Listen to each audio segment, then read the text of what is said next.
This is the URT. You are the URT. Smash a like for the URT. Subscribe to the URT. Big up the URT. Absolute embarrassment tonight. Embarrassing performance. Embarrassing fucking football club. Absolutely. Thought they could just get on the pitch and just be lackadaisical and go and play football. And don't fucking tell me about the red card. Don't even bother. Tell me the red card cost us. We were shit before the red card. So let's not even go there. But yeah, Manchester United have lost 2-1 to Leeds. And I don't know how it stayed 2-1 because Leeds had so many chances. They just can't finish. But they've come. They've had it their way. They've been the better team. They've been the best team. And that's how it is. Big up, Saeed. Hello? No, I'm not at the game. No, I'm at home.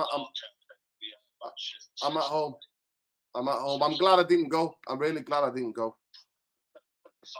Yeah, it could have been 5 or 6, and it's got nothing to do with the red card. I can't lie to you. It could have been 5 or 6 now, man. Nothing to do with the red card, Saeed. Absolutely nothing to do with the red card. But that's Carrick ball, though. That's Carrick ball that most of you are backing. I told you about fucking Stephen Holland. None of these dickheads.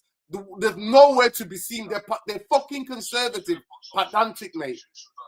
But that's why I told you about this already. I told you about this already for a long, long time.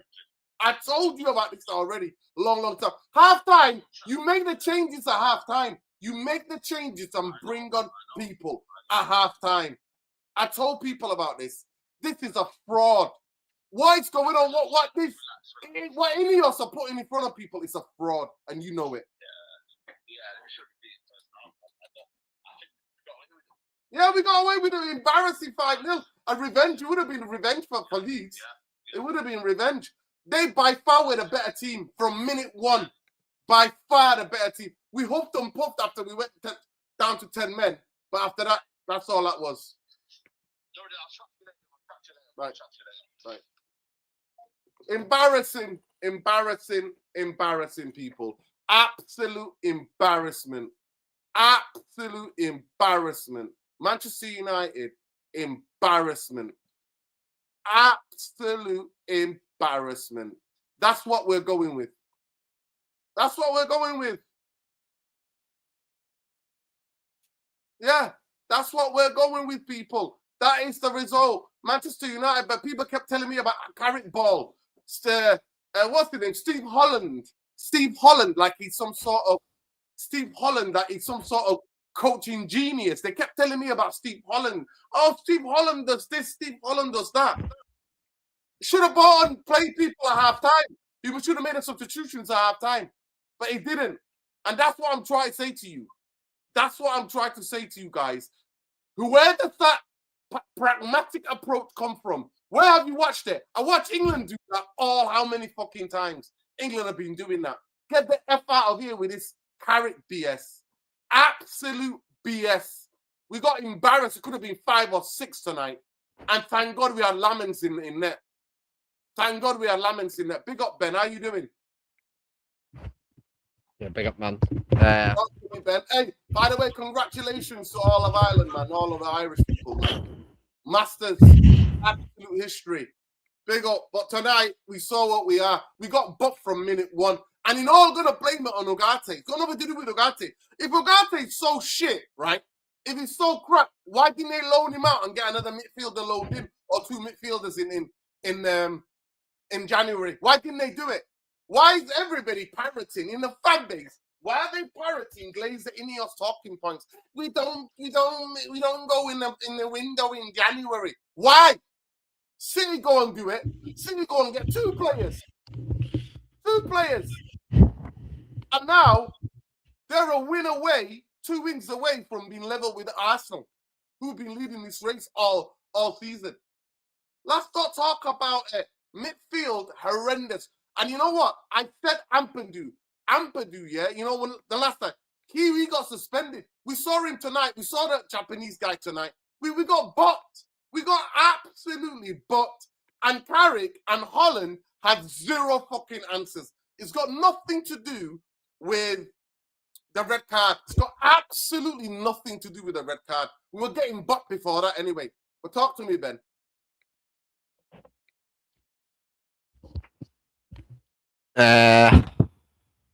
Yeah, big up nerding to yourself.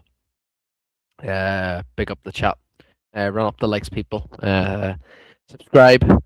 First things first, free everyone that's oppressed. Um, fuck Trump and fuck Netanyahu, the two monsters of this world. Uh, I'm speechless, man. I'm just speechless. Just speechless. You People. know what? Some people in the fan base were talking, Ben. We could challenge for a league next season.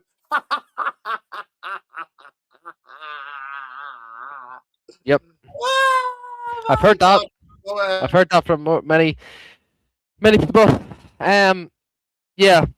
I'm just. I mean, enough's enough. I mean, no one's gonna do it. So, uh, you know, I've waited too fucking long for this, man. Like what? I've near wasted a fifth of my life or a quarter of my life supporting this club. I'm seeing no justice. I'm seeing no action. I'm seeing nothing. I'm seeing a defeated fan base. I'm seeing when things go well, when wins go well, we tend to forget things. We tend to not think. We tend to sometimes I actually think we don't have a brain at times when we're winning, which is kind of really, really concerning, especially when you see Liverpool fans uh, hold up banners for no to raising ticket prices, like ticket prices at Anfield, and I'm seeing us just like saying it's Carrick, all these sort of things, like these fucking weird chants we're making, like, bro. Look, at the end of the day, tonight is not going to be a good night for me. I am going to be stating some situations. But what I'm basically gonna be saying here is I have got no issues with anyone, no issues. What I want is I want my club back, and the only way to get my club back is to speak the truth, is to speak the facts, is to get rid of the biggest issue at this football club, and that's the environment, and the environment starts from the top. Okay, what the plan we should be doing? Okay, Nurden, there's so many other content creators out there that have talked about these owners. We need to be create a WhatsApp group with hundreds and hundreds of Man United fans. Create everyone, like anyone that's a mod in this channel, and anyone that's been around here, been around Nuridan's channel for so many years. Get involved. Get involved. Saeed's channel, everyone else's channel. Get involved. Start organized protest. Let's all organize everything together and get something sorted. Because see that 1958 that foundation, whatever they fucking call themselves, fake fans. Fake fans. I'll call them out. Fake fans. Disgrace of a fan base, disgrace of a foundation. Whoever the leader is, you are a fucking disgrace. You are a fucking disgrace. The audacity for you to call yourself a Man United fan, shame on fucking you. Shame on you, Mr. Flip Flopper, you are, man. Unbelievable. Big up Carrick. Carrick, man. Fuck off, man. Just fuck off out of the club, bro. You're a legend in my eye. I loved you as a player. Fuck off out of this club, man. Just fuck off at the end of the season. Fuck off. Dalot, fuck off. Bruno, as I said, fuck off. That's my 2 pence on them two players. Euro, I've seen enough. I've seen enough. Look, just hold the bench. Hold the bench. You can't do the basics of football. Just hold the bench. Work on your physicality. The whole team needs to work on their physicality, okay? Whole team needs to work on their physicality. But like I said, man, if you want to move forward, get rid of Carrick. Bring in Enrique. Focus on the all over preseason is physicality, because this team is weak as fuck. Is weak as fuck. Euro getting bullied.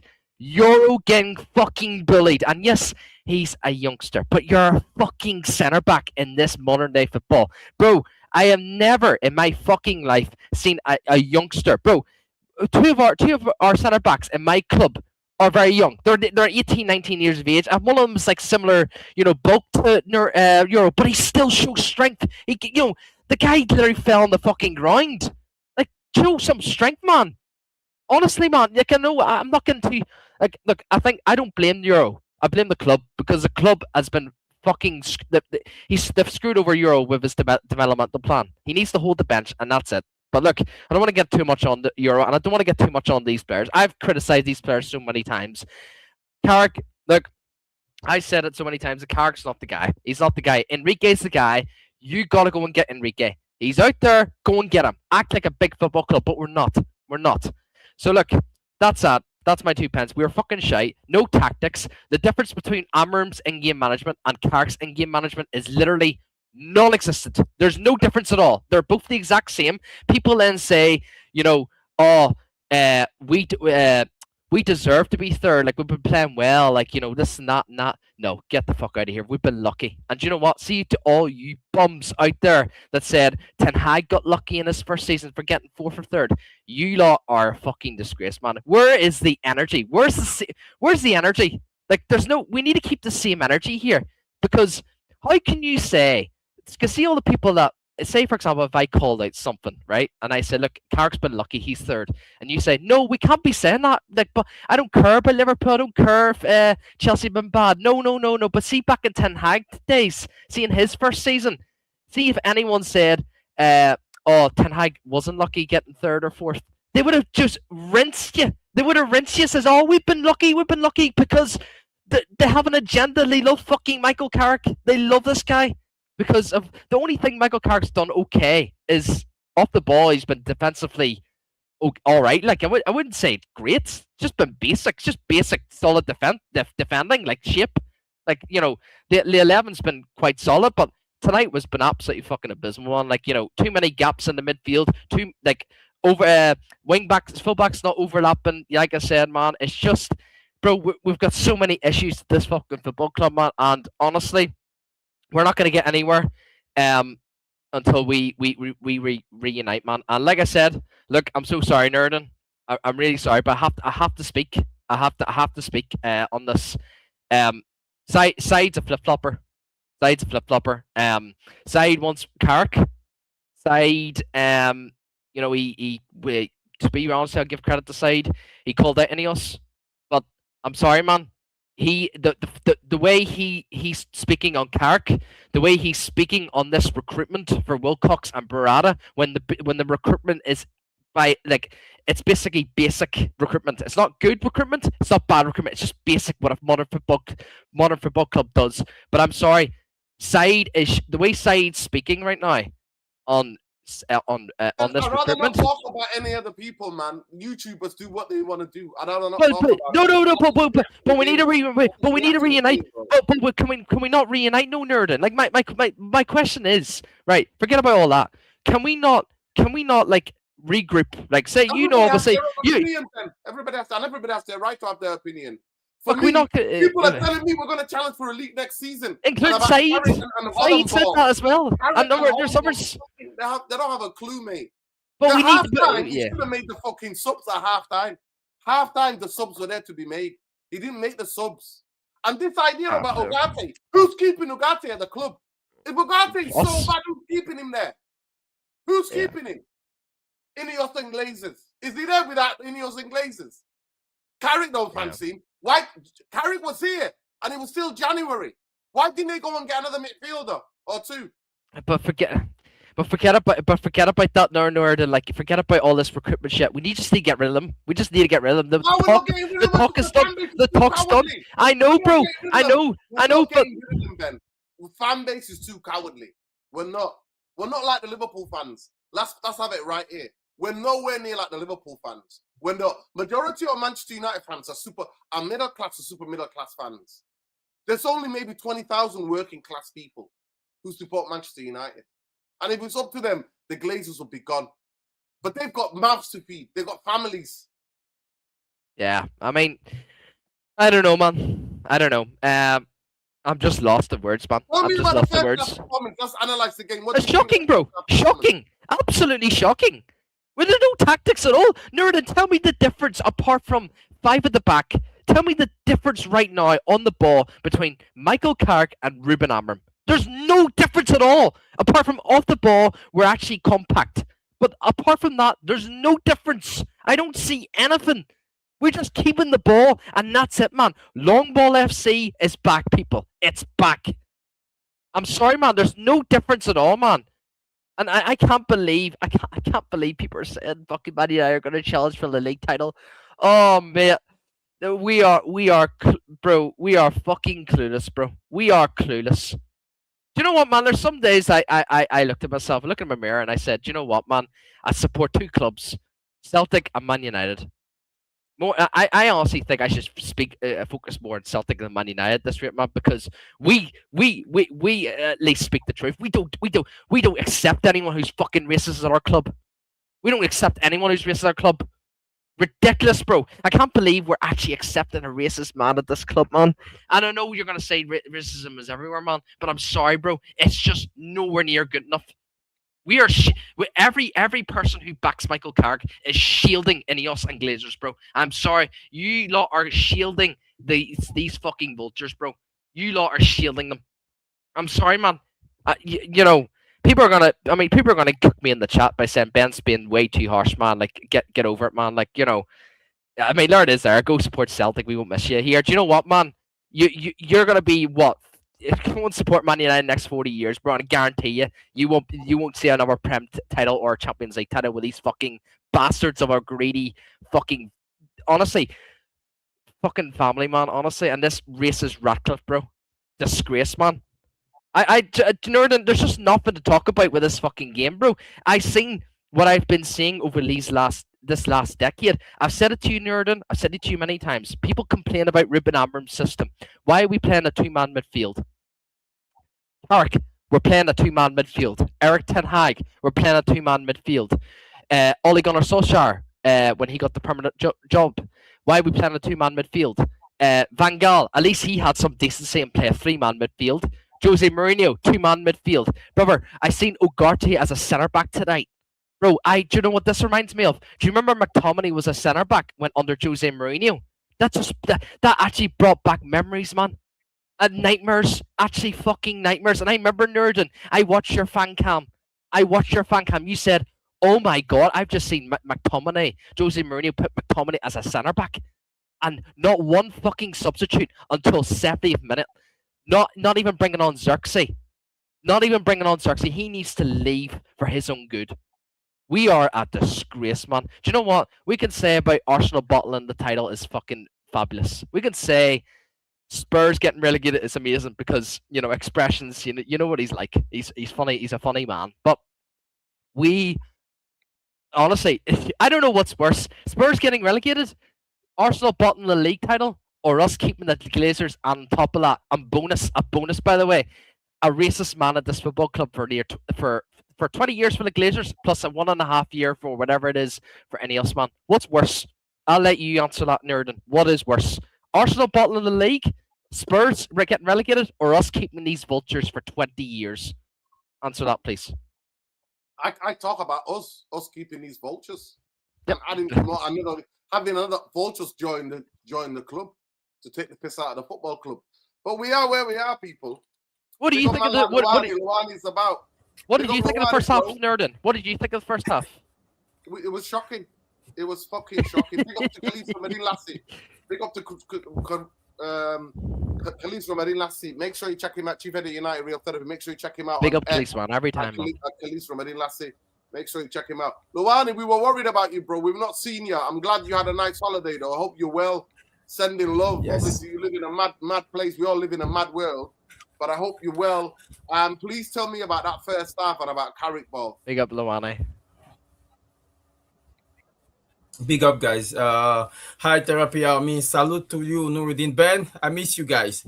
I miss you too. I just want to profess my excuse to the audience. To you guys. I did not. I went on vacation and I took a little time to come back, so I was behind in quite a few things. So today I was out there doing a lot of things, and I missed the first half. I have to admit that. Watch the second half. So I will not be able to give you a measure of how the first half went. But watching what happened unfold in the second half, I just wonder, how did we concede 2 goals in that first half? I don't know how Carrick set up. But when I went back and looked at the lineup, maybe Ben, you could tell me a little bit more about how this whole thing unfolded. I don't know if starting Sesko didn't benefit us. I don't know if it's the inclusion of Lisandro Martinez that kind of threw off things a little bit in terms of the synergy between the center back. I don't know if it's the inclusion of Ugarte that affect our ball progressing activity. But I did not watch that first half. But I can tell you at the beginning of the second half, the first thing I noticed is the first 10 minutes, literally, Ugarte could not touch the ball. He could not progress it. He was not even on the ball by a lot, which is a big contrast to having Kobe Mino in there, who touched quite a few ball when we are trying to progress it. So I said right there that might have been an issue that we were experiencing in the first half. But to be honest, since I didn't watch it, I'm not going to sit down here and say that I can offer an honest review about it. I'll let you guys who watch it go and speak about the overall game. Then I would like to give my input when it comes to that. Okay. Yeah, big up to yourself. Well, I mean, I knew it was going to be a hard battle, like in terms of when Ugarte. The poll. Put the poll Yeah, out big up, there. man. 1 second, Ben. Yeah, Put the go ahead, poll bro. out there. Go I ahead. want to know who's to blame for that. Who's to blame for that? So please get in the poll. And Yeah, please big- smash a like on the video, subscribe Come to on, the man. channel. Go ahead, Ben.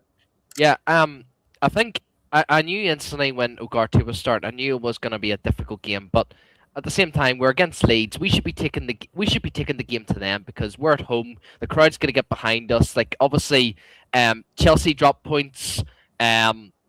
Obviously, Liverpool have won.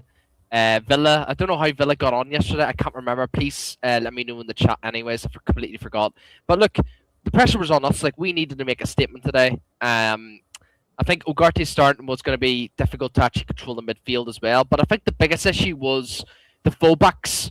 Mazarawi obviously starting. I was kind of shocked about that. Even though Dallot's been starting most of the time, but I think Mazarawi starting for this game was not the right move at all because he just if you bring in someone who hasn't been playing for months, it's just not going to work at all like overnight. And the fact that he didn't really play really well at all, he just wasn't overlapping at all, and I think that was the big issue. Both fullbacks were not overlapping whatsoever. Once Diego Dalot came on, yes, he was still shocking defensively, but he actually was really high up in the pitch at times, and that's what actually got us more control of the game. Like we actually got more control of the game, obviously when we were a man down, obviously. But I think Sesko actually, I don't think starting Sesko was the right move. I actually wanted Sesko to start because with Maguire out as well for I don't know why, I think it was an injury or some shit, but we didn't have any aerial threat, and obviously Calvert-Lewin, for the physicality like monster he is, like he was going to bully us, and I think one of the reasons why we lost that game tonight was purely down to physicality. They were just way stronger than us in the air. They would win their second balls. They would win everything. They would win every tackle, every duel. Everything was just all falling to them. And look, the in-game management was shocking tonight. If after 2-0, I would have taken off maybe Cunha or Ahmad instantly and brought on Xerxes or Mbumo. I just do not know what was going through Carrick's head. He was too busy biting his nails in the touchline. But look, honestly, like I gotta give credit to Leeds. My dad was watching beside me, and do you know what the craziest thing is? My dad actually said why do Man United play through that number 8 player Fernandez? I said, so you can see that. You can see that as a Leeds fan. He says, yeah, it's just like everyone just wants to pass to this guy, and I'm like, that's what Man United fans have been saying for years. So do you know what, man? Look, we just kept playing through one guy. It's the same shit every year. I'm not gonna say he was the worst player on the pitch tonight, but Lenny Euro was absolutely abysmal. Luke Shaw, too many McDonald's. I mean, Martinez. Look, people can say Martinez was a dickhead for pulling his hair and stuff, for getting sent off. But you know what, man? I like the fact that he likes to get aggressive at players, get stuck in. Like I actually like that sort of thing. Like the fact that we're all like too scared to like make a tackle, or no one's there's just no like There's just no intensity in this team, and we haven't seen that amount of intensity from this team since probably the Arsenal game and the City game. It's embarrassing, man. And like, see the second goal. Um, I see two centre mids. I see a whole back line. When the ball's going up in the air, I'm seeing no players chase for the fucking ball. Same with the first goal. Luke Shaw's just standing there, waiting for the guy to cross the ball where he should be going in and actually stepping in and blocking that fucking cross. Honestly, bro, it's just basic football. Such basic football. And I know Euros, like I said, people are going to say Euro was fine, but see defensively, boys, and everyone in the chat, like, you just need to understand the basics of like, as a defender as well as a centre back, you have to have good awareness. And Lenny Euro he just doesn't have good awareness. He doesn't know what's around him. And I know it's hard, obviously, because Diego Dalot, we all know what Diego Dalot's like as for defending. It's abysmal at times. It's actually near enough embarrassing. But I'm sorry, you have to do your job, and you have to give me hope for me to allow you to say, right, there is a player in Lenny Euro. I want to stick by it, but I'm not going to give up on him completely. I think he needs to stay on the bench. I blame Man United for his downfall right now, or his pressure, or whatever you want to call it. But yeah, that's my view on it, Luani. What do you think, Luani, in the second half?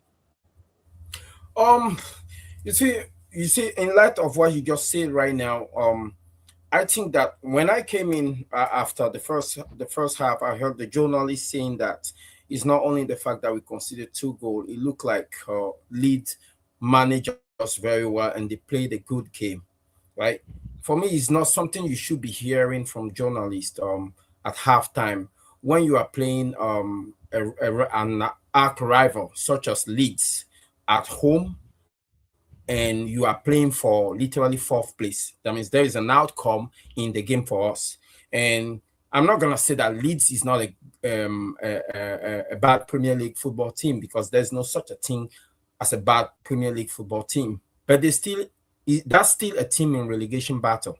And if the first half end and they say that you get dominated at home by Leeds, I don't think that it's a good reflection on Carrick's manager tenure. Now, the question I think we should be asking ourselves now, genuinely, if we forget about all the narrative about the players, we should be asking ourselves that does Carrick as a manager, as a coach, make this team better?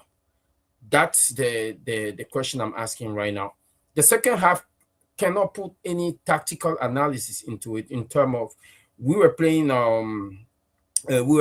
10 versus 11, and if it was all down to the composure of Leeds as a team. They were already 2-0 up, 2-0 up, and a numerical advantage that they couldn't take advantage of because they weren't composed enough on the ball, and this game managed to become like a basketball game.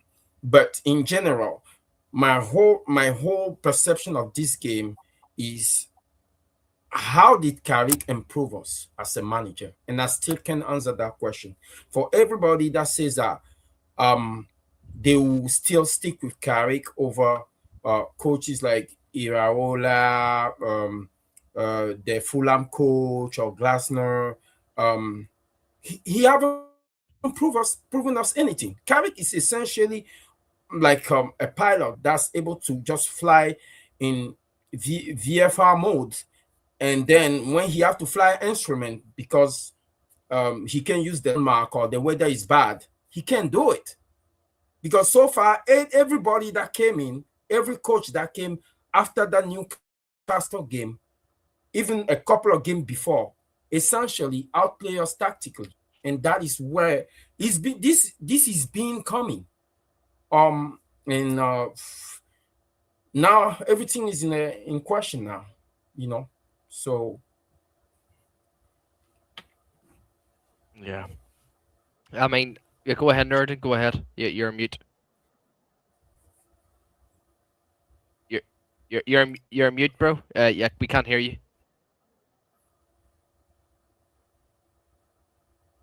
Lorraine, can you hear me now? Yeah, I can hear you now. Better, Yeah, much big better. up Rants for the Raid. Big up Rants for the Raid. Appreciate you, people. We're 154 subscribers away from 15K, so the least you could do is like and subscribe to the channel. The first half we got absolutely bopped. They absolutely one-touched us, and they went wide and crossed balls in. And if it wasn't for Lamins, the first half could have been 3 or 4. It could have been 3 or 4-0 in the first half. I mean, there's one chance where the guy takes it around on Martinez, does some miraculous defending. But this has been coming. I kept telling people this has been coming. And too lackadaisical. And this idea that is blaming everything on Ogate, we know what his limitations are. But why didn't the club move him on loan in January and loan other midfielders that can fit into the way we want to play, who are decent on the ball? I'm not having that as an excuse. Man City go into the transfer window and get 2, and now they're back in the title. They're back in the title if they beat Arsenal next Sunday. So what are we doing here, people? Why do you take in Ineos Glazer talking points and tell me, but we don't, it's a difficult transfer window, January. What are we doing here? What are we doing here? The performance tonight, not good enough. And I'm telling you, we are lucky, and thank God to Lamins and maybe some part defending, that we got away with it. It could have been 5 or 6. It could have been 5 or 6. We were not in it. Too much gap between players. Too much gap between players up the park, the midfield, and the defense. Too many gaps, too wide open. And Calvert-Lewin was bullying everybody. Calvert-Lewin is like that. He's like that. He'll bully anybody in the Premier League. Anybody in the Premier League. But we don't. We've got a centre-half injured. Another one is just come back. When that happens. And the red card, I don't think the red card would have made a big difference, me personally. It didn't make a big difference. No, absolutely not, man. Yeah. This is just where we're at. I like, it is all just like, it just comes back to like, obviously, look, that Portuguese fraud, Amram took us to 15th. Yeah, 100%. His tactics were dreadful. 5 at the back. But what is different compared to his 5 at the back bullshit? Yes, obviously it's an extra defender, but I can't see any difference apart from compact football from Carrick. Compared to Amram, I just don't see any. I just don't see. Didn't work. It didn't exist. It didn't exist. And I know. It didn't work because we got bullied on the duels. Luwani, what you missed that first half is that we got bullied and bopped on the duels. They won every second They won ball. everything. They beat us to every duel. They won every possible 50-50. They won. It's been found They out. were the first to get there. And they No, played Dean. No, Dean, Ben. football on the floor and bopped us. That's But what happened.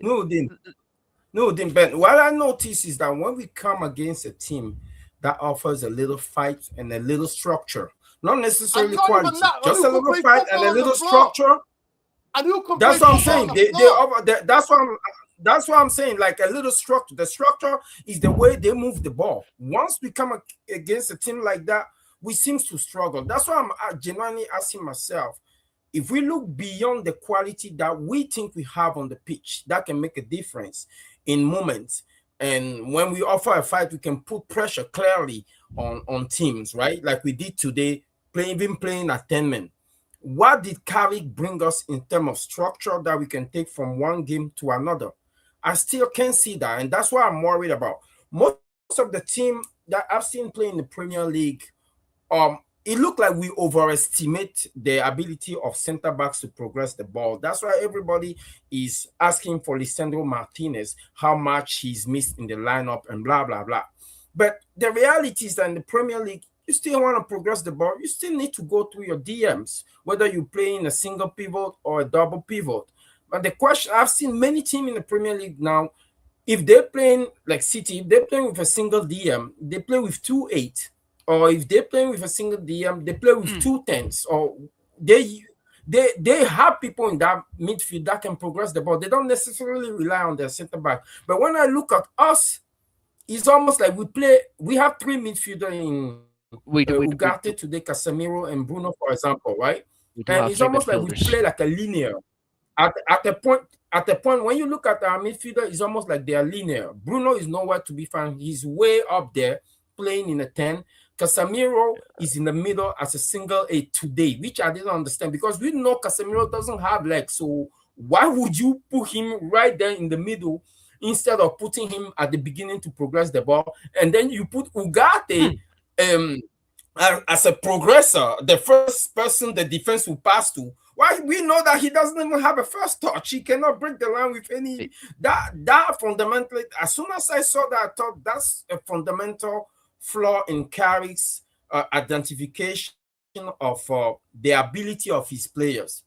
A simple, I'm not saying I'm a coach, but if you look at your players and the ability that you have, maybe putting Ugarte as an 8 to get the leg and then Casemiro as a first phase, which he doesn't excel to, but he can still do it to a certain level, that could have changed something. I've seen Ugarte get the ball passed to him and he couldn't even turn around and break the Leeds line. He was passing the ball backward or sideways, and then Casemiro was chasing shadow alone in that midfield. And Bruno is nowhere to be found, and it's something we have to remedy too. You cannot just rely on moment. You cannot just rely on the quality of the players to put pressure from time to time on the opposing team. If you come against a team, let me tell you something against this second half that I watched today. I thought after the red card, I thought this game would end like 4-0 or something. But this whole thing come down to Leeds not having the composure in that second half to just pass us around, take advantage of their numerical superiority, and just pull us away. This could have been an easy night for them and a disaster for us. And we're talking about a team that's in a relegation battle.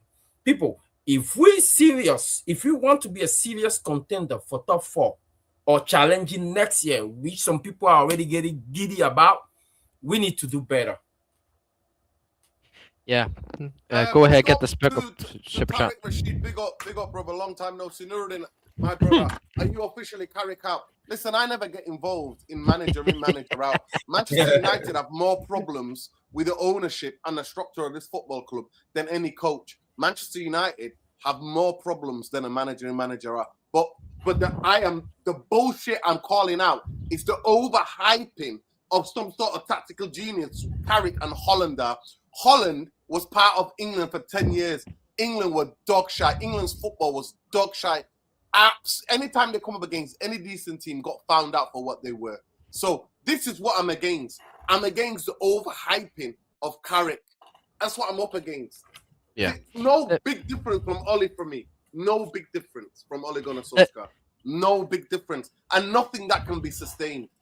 Half time, he should have made the substitutions. The fact that he watched that first half and thought, oh, I'll send the same team out for me. And I kept calling it. I keep telling him.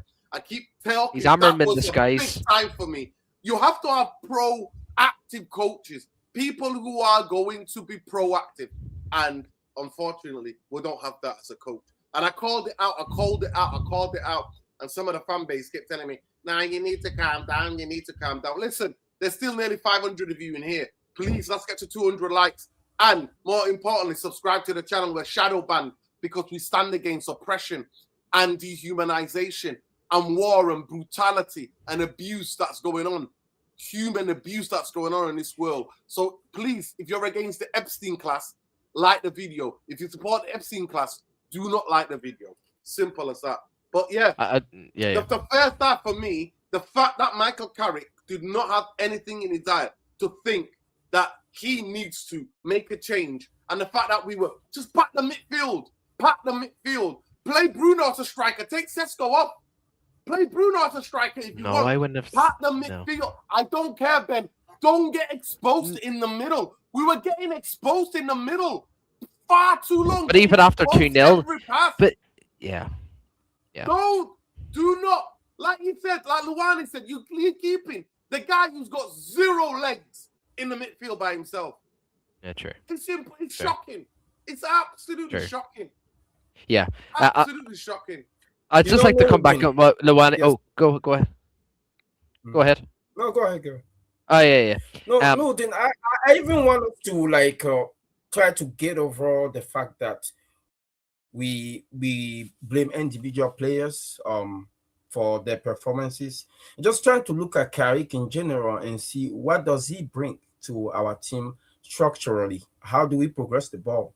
And nothing really changed because, like I said, to me, he's almost like I can compare him to just a pilot that can fly using landmark. But then when the weather is bad, he cannot use the instrument. And every time that the reason I'm saying that every time a coach come in, he seems to get outplayed, and we will win just based on the quality of the players we have. He's been getting out coached now for a while, the past 5 games or so. If you take the City and the Arsenal game out of it, every other coach that showed up outplayed him to a certain extent, even if the result didn't reflect that. Now I'm the one who support. I also support his appointment, but he just need to show more. No, Ben, he just need to show more. I don't know how you He's support. not good enough. Yeah. A lot of you conflate wins with performances. The performances have been shite, except for against Arsenal and City. Rest of them have not been great at all. We've just won games. Because, like you said, magic moments from forwards or magic moment from Bruno. And what's the difference between that and Ole Gunnar Solskjaer? And how sustainable was that, by the way, you lot? It wasn't sustainable. Ten Hag too. And like I said, man. There's nothing wrong. There's nothing wrong with having hope, right? When you see a situation, especially when you're coming from the gulag that Amorim put us in. But now we can't talk about Amorim anymore. The light have to be shined on Carrick and his managerial prowesses. You cannot blame us for having hope. Now the situation is that we are faced with a manager. A manager that need to like upgrade, that need to show us a little bit more tactically. And at the same time, we are here asking a question, the bigger question. Did he buy into the narrative of the guys upstairs, like you said? Are they feeding him some BS? And if he buy into that narrative and he's part of that club right now, it's almost like they will eventually try to sell us something that does not exist. And he's gonna come crashing down when tested against the Premier League next year. And it will be just going round and round again in cycle with this thing. It's not gonna happen. So at the end of this year, we need to do a proper assessment of what Carrick is as a manager. And this job for the boys team that you talk about, that we still have with the Johnny Evans and everybody we bring in, that's part of the quote-unquote English thing that Mr. Jim Ratcliffe is trying to create. We need to just sweep all that to the side and bring in a competent manager with a competent team to take us where we need to go. The only thing I'd like, even by an ounce, that I would actually let Carrick have any like part in this club is to have like a coaching role, like not be a coach, but just be coach in the training ground. So he's actually involved with the players. You know, he can manage a wee bit, but he cannot be the coach or the manager going forward with this football club. Man, I've seen enough. His management, yeah, okay, I'll give him credit for that. He does well with the players. In-game management is non-existent, similar level to Amorim. Tactics, I don't even know what system we play. I don't even know what formation we play. It's just we're all over the show. And like I said, I've said it so many fucking times. I've said it so many years.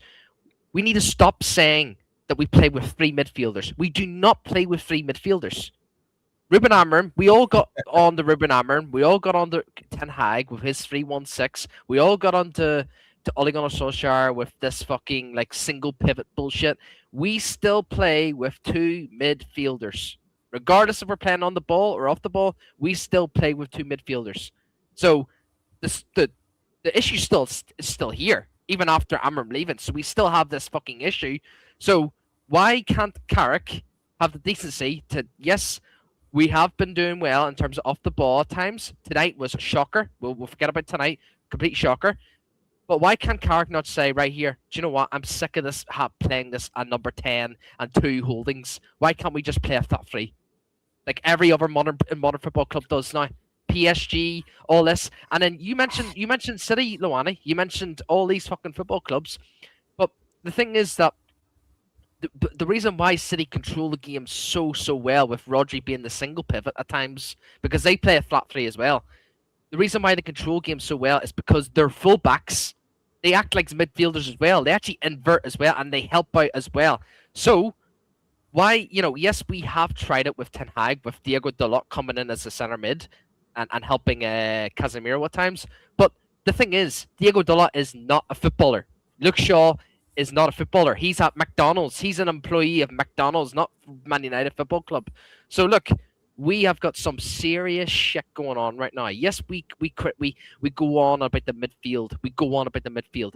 Brother, we need fullbacks. We need centre backs. We need an experienced striker. We need a left winger. We need so much shit at this football club. Do you think we're going to do it? And people are actually saying, if we get 2 midfielders, it's a good summer for Man United. Get out of here, man. Get out of here. But why can't Carrick? Ben. If Carrick does this next game, if Carrick goes into the next game or the next remaining games of the season, and say he puts Bruno as a striker, say for example, and he brings Kobe Mainu, Ugarte, and Casemiro into that midfield 3, I'd say, look, Carrick, well done. Let's see what you can do. Let's see what you can do. I'll give you not another chance, but let's see what you can do towards the end of the season, because we have never played with a flat 3 midfield in years.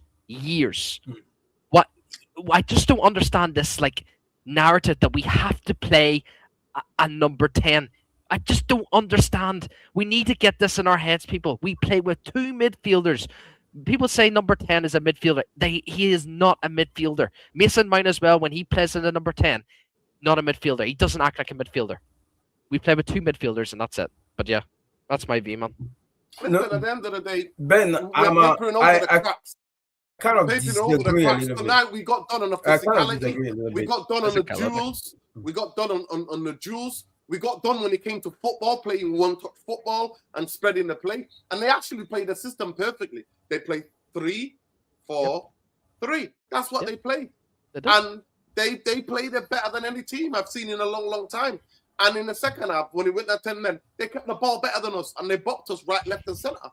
So at the end of the day, for me, these wins from these moments FC, papering over the cracks about these players and Bruno tonight, everybody gives the ball to him.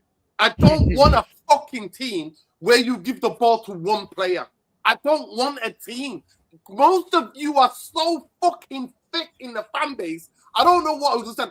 You want a team where you got 6 or 7 players you rely on. 6 or 7 players you rely on. More than half you rely on. Not one. You play through 6 or 7. That's what you need. That's what you need to have. And Ben, you see where discipline. You see, Ben, where I disagree with Ben's statement is that I don't want us to get caught in focusing on the individual players. Otherwise, we're gonna start talking about what we need, what these players is capable of doing, or what. The way our team is playing right now is the reflection. We got pressed tonight, it's the reflection. Left us. Yes. Our passing game. The way our team is playing, right? Boom, we get bopped. Maybe our passing game didn't leave us. Maybe our passing game never existed. We get when we look at the way we play right now, we have enough sample size. Carrick has had enough time with this team, and the way they playing is the reflection of Chelsea. By the way, on Saturday, I don't see us beating Chelsea on Saturday. By the way, I genuinely don't. The way we play, right, is the reflection. Is the reflection of Carrick. Is the reflection of his approach, his philosophy. If you talk about man management, for example, you can argue, you saying that he got that one correct. Just because the players are not throwing first doesn't mean that everything Carrick got them, all buying into the system. The reaction of players, whether they start a game or not, could just be dependent on the result that we're obtaining. You will not see players throwing a force until we start losing a string of games. That's where you hear people talking. You could even argue that why Xerxes still can't get a game, we don't know. and he's right there on the touchline. He's not throwing a force, being a good professional. And you could look at Ahmad and the way he's being managed and saying he have regressed as well. So we could be in a position where we are overrating even the man management. The one thing we say that he have as a quality, we might be overrating it. So True. Ah, that's a fair point. Big up Ben. Sean is here. Big up Sean. Sean, how you doing, Sean? Hey guys, doing okay, doing okay. Big up, Talk Sean, to man. me about the game. Talk to me Been a about while, that first Sean, half. And please Welcome don't give me any back, excuse about the red card. Just tell me about the first half. When it was 11. No, yeah, I don't really have any excuses to offer. I think for me today, I officially got off the Carrick train. I'm not convinced. Um, and you know, I think You know what? Fair play, Sean. Fair play. I'll give you that. Fair I'll give play, you that, Sean. Sean. Fair Fair play to you. Welcome to the light. Just saying with the Ineos and the Glazers, there's enough room for everybody. Yeah. Carry on. I mean, I think I always say that aside from the macro Ineos and Glazer problems, I'm not seeing what Carrick is doing. Like I'm not seeing what he's bringing to the table other than good vibes and just a nice feeling in the dressing room. I can't believe that we had 3 weeks off from football. That I did not watch Man United for 3 weeks, and for the first time we're playing in almost a month, that's what we're seeing. So you know, I think for me with Carrick is thanks for the memories. You know, thank you for a great time. Thank you for that victory at Emirates. It was fun. The banter that we earned from that day is enough to last me, you know, a lifetime. But I don't think he's doing enough on the pitch, like in-game management, coaching, what he's adding to the players. I don't see why. I don't care about Ugarte in the midfield and Casemiro. I don't care about the red card. We didn't have anything to offer. Like clearly, Leeds had a game plan. They had an approach to the game, and I don't know what Carrick is trying to do. Like one day we're going long, the next day we're going short. The next, like I don't understand what he's doing. I think I was disappointed with a few individual players. Mazraoui, you know, somebody I rate very highly. I think disappointed me today.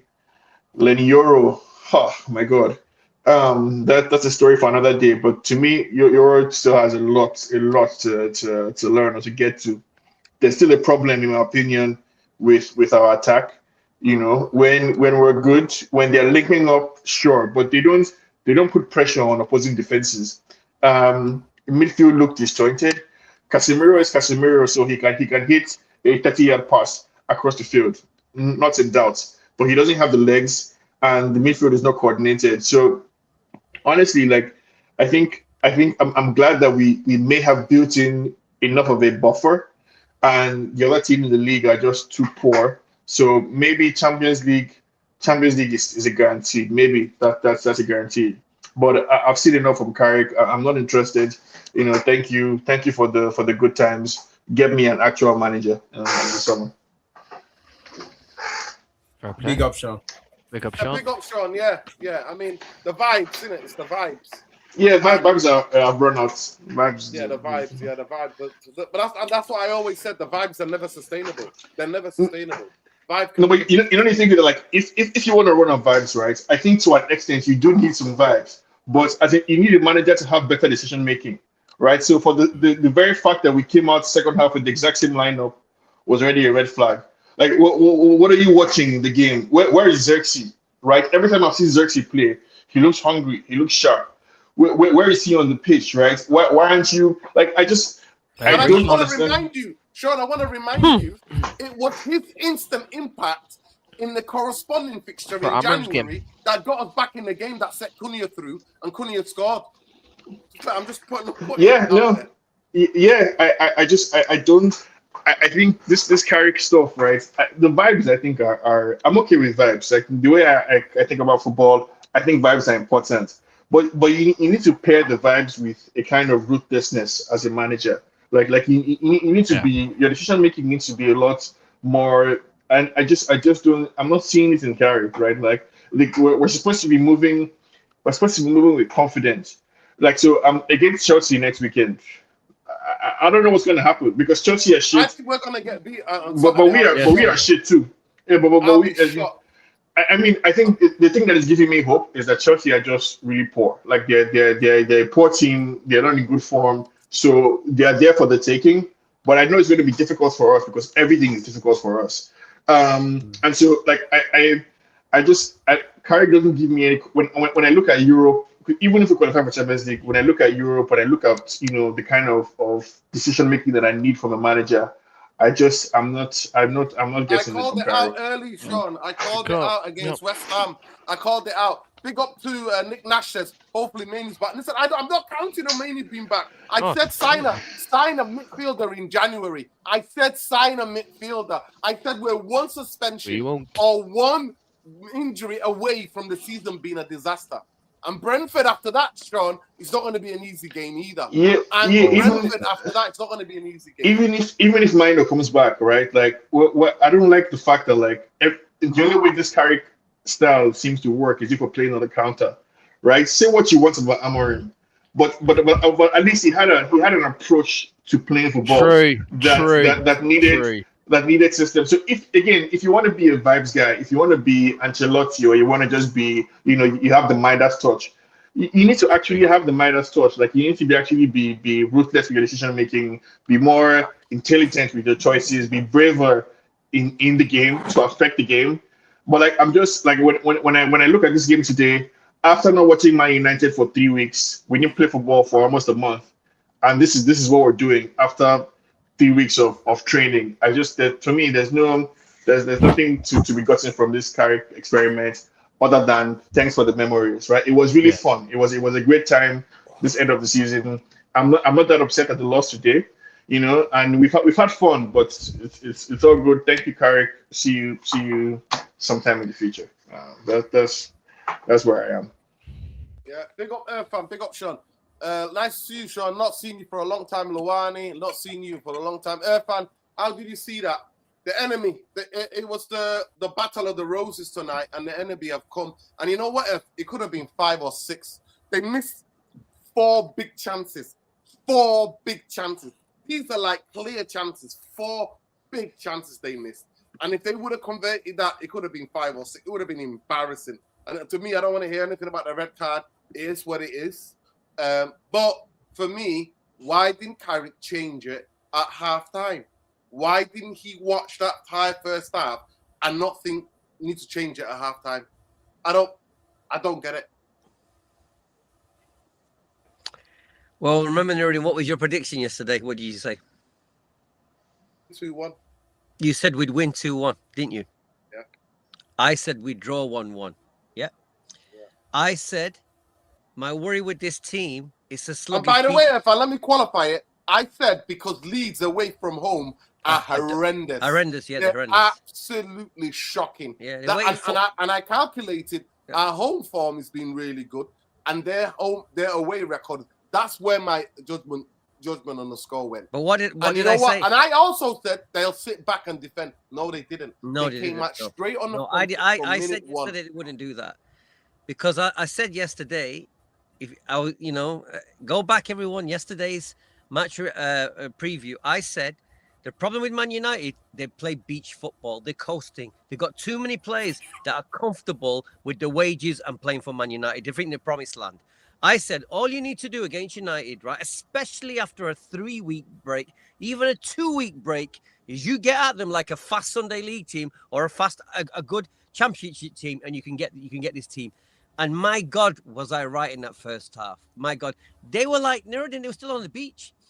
I don't think Leeds played particularly well. Leeds just beat us in the department where you can always beat us. They bullied us, harassed us, and just were too fit and strong speed for us. Physical, we lose about. We're one of the weakest physical teams in the league. I told you this. And we're playing, like I said, we've got too many players coasting, right? And it proves so costly because, look, I always call United, it's the hope that kills you, okay? Now, I waited a little bit because obviously you guys are very angry. Nuruddin especially is very angry with everything. All the boys are angry. I thought my anger's sort of gone quite quickly today because I could have given you a reactionary comment to the game, but I'm not giving you that, okay? I actually think, this is so crazy, so don't beat me up. I actually think they did us a favor because these boys need to kick up the backside. He needs to kick up the backside. And luckily, looking at the table, this shouldn't be the death of us. We should still make Europe. But you're bang on about Carrick, Nuruddin. You're bang on. This clown waited 20 minutes to do something in the second half. That is not what top managers do. That's where I dislike him, right? But I didn't see any strategy. I didn't see how we were going to break the back five. I just didn't know how we were going to do it. I was looking like, what's his plan? I don't see a plan. It became David Moyes hoofed the ball into Sesko, a bit of hit and hope kind of shit. But aside from that, I think we needed this because I just don't think this team's got it to be solid all the way. And hopefully this will give us a kick up the backside for the Chelsea game. But there's lots of things. And look, when I said to you yesterday about, what's he called? Calvert-Lewin, said he's going to win every ball. Every head is going to win it all, right? And he did, right? And when we found out that Maguire wasn't playing, I said to you, Nuruddin, you're always a liability. He's just not, he's too frail. He just hasn't got it. He's not got a physical prowess. He just hasn't got it. And he's a confidence guy. I mean, I admit he's young, but that's the problem with Man United. You've got a rookie in one of the most important positions. You've got a rookie, okay? You bought De Ligt, but De Ligt is injury prone. I'm sorry to say. I'm done with him. Yep. I said to you yesterday, Nuruddin, apart from the midfield being very weak, we need to change the defense. We need at least 2 top central defenders. We need them, okay? I wouldn't have paid for. I wouldn't have kept Maguire on. But the game also revealed what we're like without Kobe Mainoo. Without him, we got nothing in the middle. Absolutely nothing to put the passes together with. Zero, okay? So truth is, Nuruddin, it revealed much about the fitness of the team. It's on the players because they fucked it in losing all the cups. So we had a holiday. I don't know. Apparently the guys were in Barbados or some shit like that. So the fact that they had to wait 3 weeks to play a game is on the players themselves. For the shit show before. You can blame Amram too for that. But the game revealed our deficiencies in the squad. Okay, it also revealed our deficiencies as a rookie manager. But it's crazy, but I'm actually not as pissed off as I should be. I was very pissed off when they were losing 2-0. I was like, are we going to win this back? I'm glad that they came back and showed a bit of fight. But the truth is, we needed this Nuruddin because I don't think we were going to get through to the end without losing the game. I think this loss was coming, even the home one, because I don't see the team with that fight, that desire, that will to win. We've just been coasting and we've been lucky. And I said yesterday in the match reaction, I said we haven't shown the desire that we showed against City and Arsenal since those 2 games. I haven't seen it. I've just seen constant cruising wins. That's my honest opinion.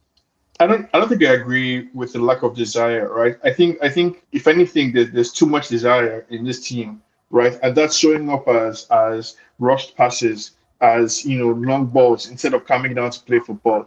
I think what's just lacking is that, as you're saying, Irfan, our manager is a rookie. Like he's naive, right? And he sets up the team in such a basic, like the approach to football is so basic. It's giving Southgate, and Steve Holland just basic 4-4-2, 4-2-3-1. Get the ball to the tricky players and let them see what they can do, or get the ball up to Sesko. It wasn't until Dalot came in second half that you started seeing movement. Okay, invert, create space, go out wide, that kind of thing. I don't understand. I do not understand how Michael Carrick is trying to play football, and for me, that's just a non-starter, right? Because even if you want to copy the 4-2-3-1, everybody that is basic, just go down that route, right?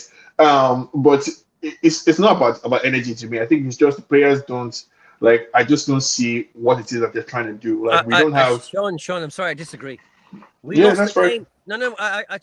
With respect, I disagree with you. We lost the game in the first half because of lack of athleticism and match fitness. That's what we lost. We were sluggish as hell. Forget about the tactics at the moment. Forget about them, okay? Right? The tactics really showed at the end, at the half time is when you should have changed it, not 70 minutes, okay? Right? I do blame Martinez for that. What the fuck are you doing touching a guy's hair? I'm sorry. I know it's soft, but you can't touch someone's hair. Come on. That was soft. No, you can't touch I'd rather we don't talk about the red card. I'd rather we don't talk about it at all than to suggest it was a legit red card. Ignore all you want. You can ignore it, guys. Forget it. You could ignore it. If that was Roy King tonight, man, we wouldn't be discussing this. What are you Man. doing as far as Roy King? Gabriel, but it's not Roy Gabriel King or days Arsenal? anymore. It's the game's Nah, but changed, we man. were Last They're week's different Gabriel football, pulled it's a somebody's different hair. thing, guys. Come on, man. Do not protect your team and look like idiots, okay? When they fuck up, blame them, okay? Don't put your arm and say the game's soft. The game's changed. It's not the game. That of red card was harsh, the Efan. game is That not red like card that was anymore. ridiculous. I've been That watching red card was harsh. the Leeds fans, I know, they said it was a harsh penalty, but I was angry when he did that. I was very angry with the guy. What are you doing? What the hell are you doing? Well, what is he doing? But at the same time, like, The only thing he's got mitigating sense is like he naturally put his hand out to grab something. How can he plan for the referee being a criminal? Right? No, guys, do not protect this guy. I love Lisandro, but do not protect him. I'm sorry. I know Nuruddin disagrees with him, but do not protect the guy. You cannot touch someone's ponytail. You can't do that. Sorry. I disagree, Joe. No, I agree with you. I agree with what you just said. Okay. Yeah. He shouldn't have touched the hair. You can't, Luan. You can't. You can't do that. You can't do that. Man. But what I want us to avoid is to avoid focusing on the individual mistakes that the players do, or Luan, to come back. The reason why we lose the game of football, right? But Luan, I made the point about the lack of match fitness, the sluggish of the first. We lost it the first half. That's what we did. Yeah, this is what I want to elaborate on, right? I think that when we focus on the physicality, and every individual action, the individual performance of our players, we kind of lose the bigger picture. The bigger picture here is that we played a few games on the Carrick's tenure, and other than Arsenal, City, and Aston Villa, which on paper are superior opponents, most of the teams that we played on paper are inferior teams. Now, the game of football is so intricate that you have the ability to expose managers. When you play inferior teams and somehow they outplay you, that suggests that we need to look at the manager. It's not about the individual performance of the players, not all the time. What does our manager bring to the table that make us better as a team? Because the conversation we're having here is either we're going to give him the job on a permanent basis or not. If we cannot make that conclusion, then I think that it's fair to say that we need to pump the brake on the Carrick permanent appointment and start looking for a whole, looking to go in a whole direction. Tactically, when I watch us play, even against teams that are inferior in quality, footballers have positions that they play on the pitch, and depending on what they practice in training and the way they assimilate it, you can see pretty much the pattern and what they rehearse on game day. But what do you see from us on game day rather than the individual performances getting out of gems to suggest that something is being done in training? We don't see enough of that. And that is why I'm worried about this point. At the beginning, I want to Carrick. It get to a point where I start getting a bit disappointed by the result or by the performance that I'm seeing. But now I'm worried because I didn't watch that first half. But Nuruddin is telling us, when most of you will agree, that it looked like we got outplayed and they could have scored more. Now that was 11 versus 11 against a team that's in a relegation battle. That is technically, against a team that is technically inferior to us on paper and our arch rival at home. So being an arch rival at home, we have to take the notion that the players were not up for it. We have to throw it and take it and throw it out the window. If our players are not up for it against an arch rival, given the history at home, when are they going to be up for it?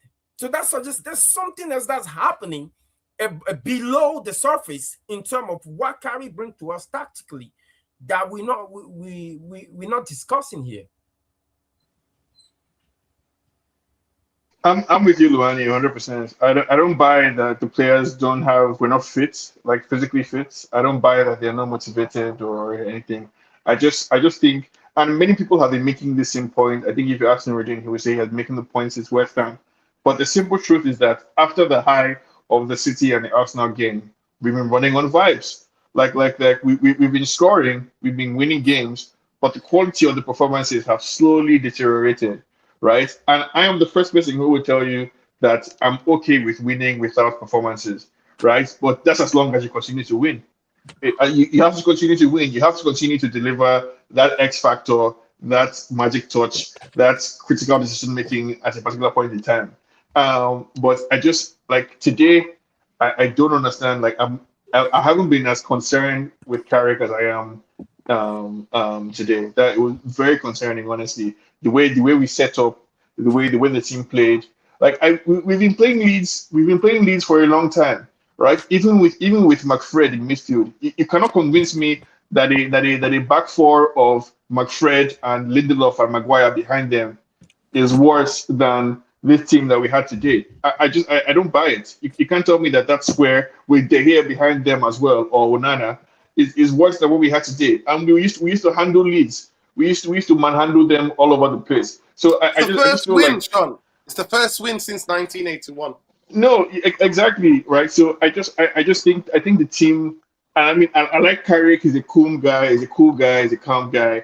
But I think that coolness and calmness is starting to rub off on the players, and they're just so pedestrian because Carrick wants them to play football as if it's 1996, right? Just all right, hang on, pass let me ask pass left Nuruddin a to right question then. and go on the Nuruddin, let long me ask you a ball. question. Okay, let me ask you a question, Nuruddin. Come on. You're the main guy here. We talked about fatigue yesterday. Are you telling me that the fatigue wasn't one of the biggest factors in that loss in the first half? No. You don't think it was? So you don't think not playing for 3.5 weeks? No, because no, Irfan. Like I was telling you last night, but you didn't want to listen. I did listen to you last Majority night. of those players play for the international. Yeah, Huh? majority of the players who play tonight play for the international. They played two games in those 3 weeks. Yeah, so they only had maybe 10 days off. 10 days off not playing for their club. That's what they had. So let's not. Like I said to you, for me, zero excuses. Irfan, you know in football, it's about the first thing. It's about the mentality. They think, oh, we won all these games. We're at home. It's only Leeds. We're going to beat them. You can't think like that. Yeah. And then you have a coach, and I told the fan base, I told them from day dot, and they were all like, oh, you're ridiculous. You're this, you're that. And I kept telling them, basically, it's simple. He's not a proactive coach. I don't care whether he's interim, whether he's here 2 minutes or 5 minutes, or he's here for 10 years. If you don't have that, and I told everybody about Steve Holland, this is pathetic, boring England that anytime they come against anybody decent, they got slapped up. And they were a team that had zero ideas, zero risk-taking. And there we go again. I was fuming. I go and watch the game against West Ham, my match reaction here. I was fuming and people were laughing at me in the chat. Calm down, calm down. I'm like, if you're telling me he's Manchester United DNA, why are we not doing it? Irfan, the physicality we talked about last night, zero physicality. Yep. The passing on the floor, our passing was shocking, but it's not even been there. We've just had brilliant performances from the players on top and Bruno, and maybe 1 minute it's individuals, or Cunha doing something magical, or Casemiro getting a set piece goal. That's what it has been. If we're all being honest, it's not been the performance of the tightly knit we saw against Arsenal and against Man City. So let's give it a rest. Manchester United got dominated in everything.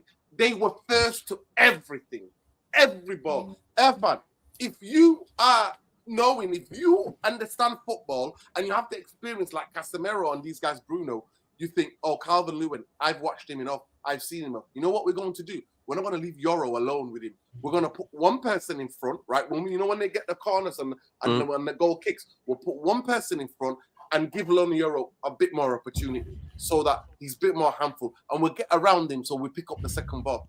We lost every fucking second ball in that second half. And then we want to play out. It's embarrassing. How many crosses did we put in that first half for Sesko to attack? How many? 11 against 11. How many, Irfan? I don't remember any. Exactly. Irfan, you're talking about the fatigue, right? I think the fatigue become an issue because the ball never get fatigue. So the fatigue become a highlight or an issue from the moment we can keep the ball. Every time you're playing against an opponent that can keep the ball better than you, then the issue of fatigue is going to be highlight when it comes to the way you're playing the ball. when we all watch the league, we see, even when we were talking about Amorim, and we know exactly the way Amorim tried to play. We know that he doesn't like to play through the midfield. He creates his decoy with his stance, and then they have a switch of play where he isolates his wing back, and we go from there. But when you watch Carrick, how does Carrick like to play? Where does he create his overload? How does he move? Does he create his overload in the midfield? Does he create them on the flank? Can anybody answer that honestly? I have no idea. Exactly. It's difficult, man. Difficult.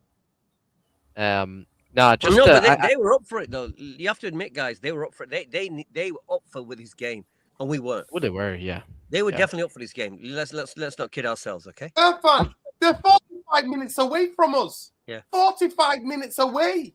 Nuruddin, I spent a lot of my life in this city. I know the rivalry. Nuruddin, I spent half my life in this city. I know Leeds. I don't think fighting for their lives. Team, These players want to stay in the Premier League. Yeah, but I don't think this current team understands the rivalry like the fans do. But listen, Jarvis is here. Let's get the technical breakdown. Come on, Jarvis, take it away. Come on. No, do Adewale first. Go read the super chat Nuruddin first. Carrick out. It's not good enough. He's made a mistake. We made a mistake letting De Zerbi go to Spurs. If we appoint Carrick, he'll be fired next season. Amir actually has style of play. Carrick is freestyling. Listen, at the end of the day, it is what it is. I don't think this fan base would have liked De Zerbi either, my friend. They would not. Definitely. Because and De Zerbi is the kind of guy who will not take BS from these guys. He just would have walked after 6 months anyway. But these are the problem. The biggest problem in our football club is these. Until they change, we're not getting anywhere. And that's why I always ask, give me somebody who plays attacking football. De Zerbi plays attacking football because I know Manchester United are not going to challenge for something substantial in terms of a Premier League and in terms of a kind of a Champions League. But tonight, Zerski came on, and Jarvis yesterday, to be fair to him, was saying, play Zerski. Zerski, in the corresponding fixture, changed the game when he came on the pitch. He set up Cunha's goal, and he was a constant threat to them. But we don't. Instead, we do what we do. And second half, he does not. You do not watch that first 45 minutes and then have the same 11 players come out in that second half.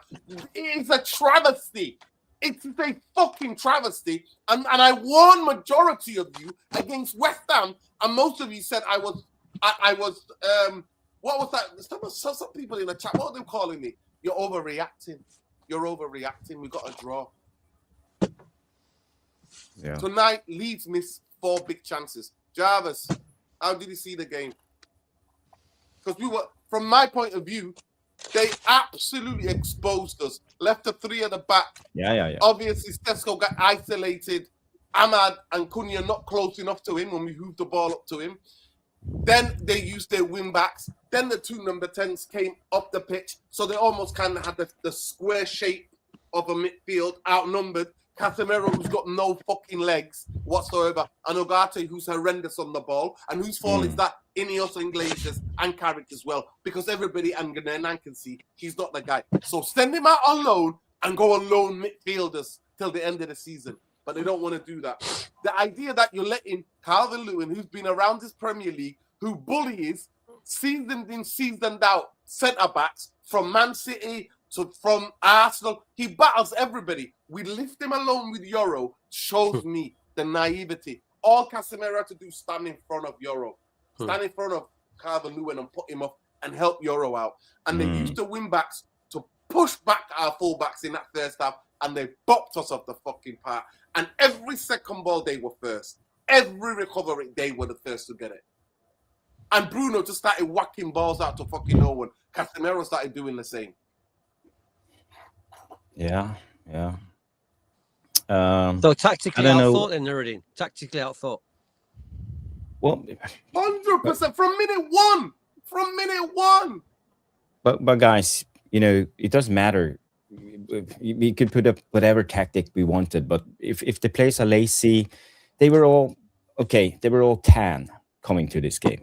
Did you see that, Nordin? All the players, even Luke Shaw, they had a brilliant tan, better than mine. You know. Hey, but Jarvis, I just got into trouble for saying they were sluggish and was playing beach football. Nerdin told me that wasn't the reason. He just told me off for saying but this. you know, when you come back after 24 days and all the players have a tan, you've been a week to Dublin, and according to Carrick, they have been doing extreme intense training. When the hell do you? Irfan, when the hell do you do intensive training mid-season? You know, no wonder Kobe Mainu got an injury, and Dallo. You know, it's cuckoo. You know,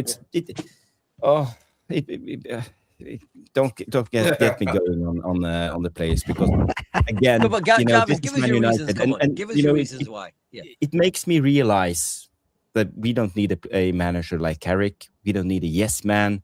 We don't need any of these fancy hipster type of managers, because it doesn't matter if you play like a 3-4-3 or 4-2-1 or whatever, you know, fancy formations and numbers. We need someone hard to come in. You know, we need a Conte type of manager, Simeone, even Allegri. You know, someone who can come in, you know, pragmatic, no nonsense, demanding player, you know, players to follow instruction, you know, being hard, intense, physical, tough, with zero tolerance for laziness. Someone who can speak up to Mr. Potato Head and Weetabix and all the guys up front, you know, someone who can call them out when they are doing the wrong decisions. Someone with competence, someone who knows what they're doing. The club can't handle that, Jarvis. No, Jarvis, the club can't handle somebody like that. This club is not set up to handle somebody like that. They'll sack him. If he says a word to about Potato Head and Wilcott Weetabix, he'll get the sack. This is what kind of club we are. Yeah, but that's the thing. We're not a proper club. We're not run with ambitions. That's the thing. And you know, this wasn't the first time this season. It's the second time this season we have had weeks off, and we come back and look lazy and off. We had a warning. And this was the second time. And you know, when you're running a group of professional athletes, you need to know how to keep them on their toes. You can't just let them go to the beach for 2 weeks and expect them to come back and actually perform at the highest level. This is the fucking Premier League. It's a Premier League. It's the toughest, most physical league in the world. And you know what? And we give players 2 weeks off to go to the beach. They come back tan, happy, smiling, you know, and coming out on the pitch, and suddenly, boom, Leeds come right at our throats, and we're not up for it. No, we're not. And it's on Carrick. And you can't start a game. You can't start a game that slow and expect to win. And let me get this, Travis. Let me just get back to you 1 second. Big up to Adewale. Says Casemiro and Bruno both incredibly slow. Fact, Leeds exposed them. Yes, they did. We might have the worst fullbacks in the league. Sure, completely useless. Go ahead, Jarvis. Continue, bro. Continue. Yeah, and I'm just saying, as I said, you can't have a group of professional athletes. You can't let them off the hook like this. I'm a footballer myself. I know footballers, the mentality of footballers. Footballers are not like individual. We are not like track and field athletes and, you know, living like monks. And footballers like to get the tension off, you know. Go out to the pub, have a pint, you know, go to the beach, have a party, you know, relax when you can, because the intensity of the game is so high. So we can't let them off the hook, you know. You can't let them come back and pretend it's pre-season, because this, you know, we had a better performance last year against Leeds in the first game of pre-season than this. And then I have 3 questions for Jarvis and, you know, the rest of the panel that I want to put it on the players as opposed to Carrick. My first question is, when the ball goes long to Sesko, right, and there's nobody next to him, what's supposed to happen there? Is he supposed to bring the ball down and bring in Ahmad all the way on the other flank into play, or Cunha? What's going on there? Number 2, second half, where Casemiro was the most attacking midfielder that we had, Casemiro was arriving in the box. I love Casemiro's attacking intent.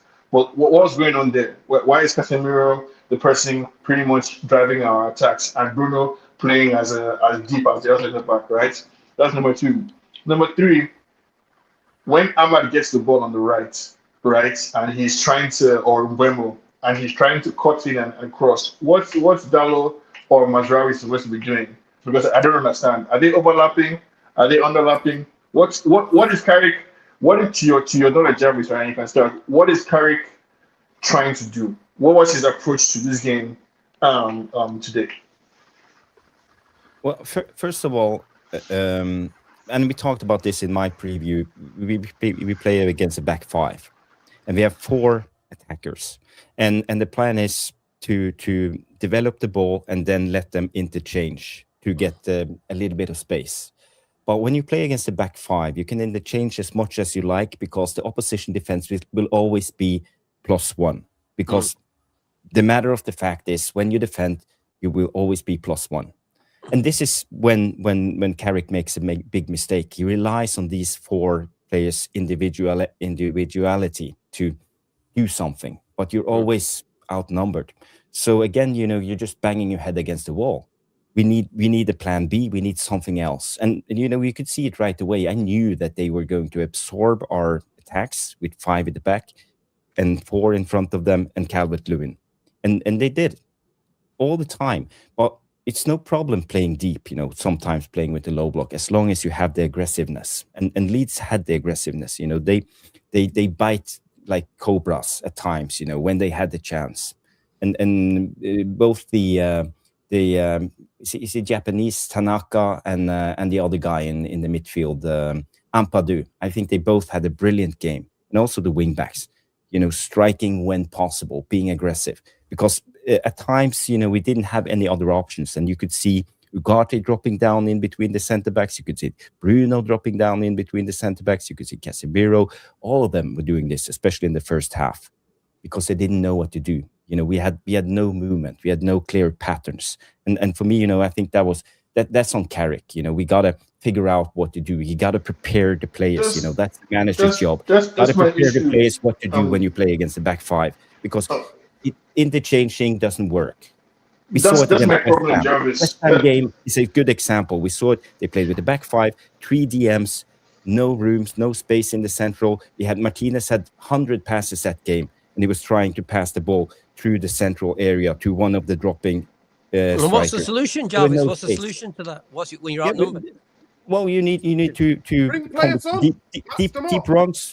deep runs to drag them out. You need to try to create the more ball tempo. And if that fails, you have to go around. As I said in yesterday's in the comments, go around and cross the ball, because you will always have space on the flanks to overload.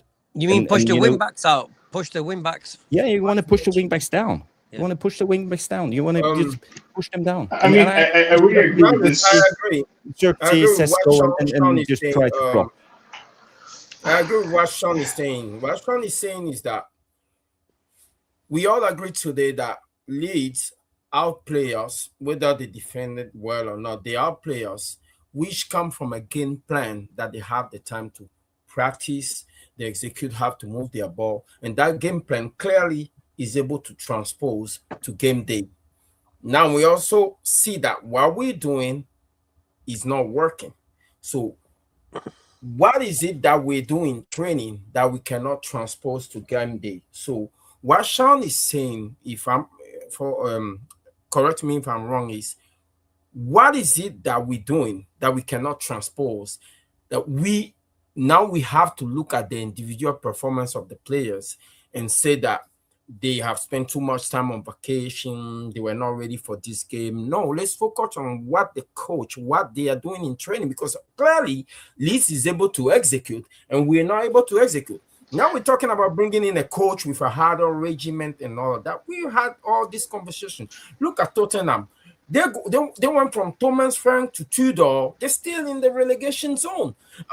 This is not sometimes about how hard the regiment is that you bring in, how you get. These players are all cut from the same cloth. Unless you have a whole bunch of academies, young persons that have something to prove. When you're coaching a team, an elite team like Manchester United, whether you rate the players or not, your success depends on your ability to sell them a plan that works. whether it's in training, and that plan they can transpose it to game day and then complete the rest, filling the gap with their individual brilliance. We're not even seeing that plan. We're not seeing that pattern. That's why I don't even want to look at how the players are, if the players are fit or anything like that. I think Carrick has raised the floor for this team, right? Without a doubt, we're a better team than Amorim had us believing, and we're a better team than our position in the league last season suggested. But I think I kind of partly agree with Luani, partly agree with Jarvis. Where I want to plant my flag is that the same cloth that United and Tottenham players are cut from, that's the same cloth that the Man City players are cut from. It's the same cloth that the Arsenal players are cut from that had them performing well beginning of the season, only to drop off later on in the year, right? The manager, that for me, the manager is the person who is really going to drive the outcome that we're looking for. And it looks like Carrick's approach to football isn't more complicated than get the ball out wide and cause problems, right? Get the ball out wide, cross in, get the ball up to Sesko, attack the box. Something that simple. And maybe that's all you need in football to keep it that simple, right? And maybe if we sign Tonali and Baleba or Anderson and Watson, and we sign the perfect midfielders and the perfect wing backs, maybe that kind of simple approach would work because there is a beauty in the simplicity as well. But I don't trust Carrick's decision making, and he's not giving me the kind of confidence basically that I want from a manager. Because I'm not looking at the players at all today. I'm not looking at the players. I don't see what kind of message he could possibly have sent to the team during the training when they went to Ireland shortly before the game. What are you saying to them, Carrick, that is unable to get them to stand up for a game like today and to be the first team who has lost to Leeds at Old Trafford in decades? I just don't understand what kind of message is coming from the manager. And for me, he's the one. I think it was harder to lose this game than to win it, in my opinion. And so like it's not acceptable. I think, and for me, it's on the manager. Yeah. When like I mean we're forgetting as well, like we're forgetting one person, like we're all asking like what's Carrick been doing in the training sessions and stuff. We got to ask as well, what's Jason Wilcox doing in the training session as well, because as I said, like it's been come out so many times that Jason Wilcox decides, what system we play, what the formation, what the tactics are going into each game. Like, let's not forget, he's a sporting director. Yes, he's in charge of recruitment, but he's also in charge of like footballing operations. What Man United's identity is, what Man United's like, style is, like what approach we need to take into the next game. So there's questions got to be asked for him as well. Like, we can't always be putting it all down to Carrick. I said this the exact same of Amorim, and people said no. Wilcox doesn't get involved with tactics and shit. When he does, he's actually told us himself. I think when it comes to the actual game itself, I think people were criticizing Ahmad too much. I think the reason why Ahmad's been struggling a lot is when we were playing an Amorim system, Ahmad had so much freedom on that right wing back role. And another thing as well is when Ahmad was playing in that right wing back role, he was playing a lot with Mbumo. And Mbumo and him had a really strong connection between each other. Not obviously like on the pitch, but off the pitch as well. Like they understood each other more. Like they're actually more like best friends because they were beside each other. When it comes to this system, we're playing with Carrick. The person that realistically Ahmad's best friend should be Diego Dalot or Mazarawi. And right now, whenever I see Ahmad, and like as a fullback and myself, one of my best mates is basically my right winger, because I want to understand how he plays the game, how he wants me to like overlap or underlap or whatever he wants to do. Like I want to understand his game and he wants to understand my game. And I think that's what Diego Dalot and Mazarawi just need to do with Ahmad and Mbumo or whoever. And I think that's one of the reasons why Ahmad and Mbumo have been struggling under this system, because they don't understand like their fullbacks. But do you think they actually invite to have a collaboration with their fullback? Because I feel both of them are very individual in the way they approach the game. Yes, 100%, Jarvis, and it's the exact same with Cunha as well. God love I love Cunha. Like he hasn't been great like in these last few games as well, and even this season as well. But God love him, he's literally playing with a granddad. A granddad fucking fullback in Luke Shaw. for him to even on with Dorgu as well, like Dorgu wasn't really playing awfully well with Cunha, obviously, like in the Amram system. Like we just need someone, I just think the left back and the left wing and the right back and the right wing, they just need to have an understanding of each other and like a chemistry of each other, like just off the pitch and on the pitch. We just need to I just think we need to allow our fullbacks to have. Let them, obviously we need to let the midfielders dictate the play, but we also need to let the fullbacks dictate the play, because the fullbacks are really, really key in modern day football right now, and we haven't got the fullbacks to play it. I don't know that Dallow's problem is that he's not available for Ahmad, right? I think Dallow's problem is quality in the final ball. Like his crossing is terrible, his passing is terrible, but he gets into good positions. Like I think that's one of the more annoying things about Dallo is that he finds himself often in very good positions, but he just rubbish with the ball. And so like it's concerning that we're thinking back to an Mbeumo and Ahmad right wing situation, because that was a very unique circumstance with Amorim's extremely unique formation that had Ahmad as the right wing back and Mbeumo as the right number 10. Right? In a normal system, the only way you can work with Ahmad and Mbeumo in the team is either you play Mbeumo as a striker or one of them sits on the bench. There's no middle ground in that situation, right? And even our left wing scenario, Cunha on the left I think works sometimes, but other times he doesn't give us a lot of width, right? I wish we had Patrick Dorgu back to give us some width on the left. And we have quality players around the pitch. I just need a manager who has either the luck or the sense to know when to swap who for who. Honestly, I coming into this game, I really thought we were gonna put on a performance. Like I really thought we were gonna see something from this United team that would, encourage the fans after having so much time to rest. But for us to be in this position, after all the good vibes that we had with Carrick, I think it's very disappointing. It's very disappointing, and I'm glad that Sir Jim was there watching today. Because I hope they have Tonali and Baleba on speed dial.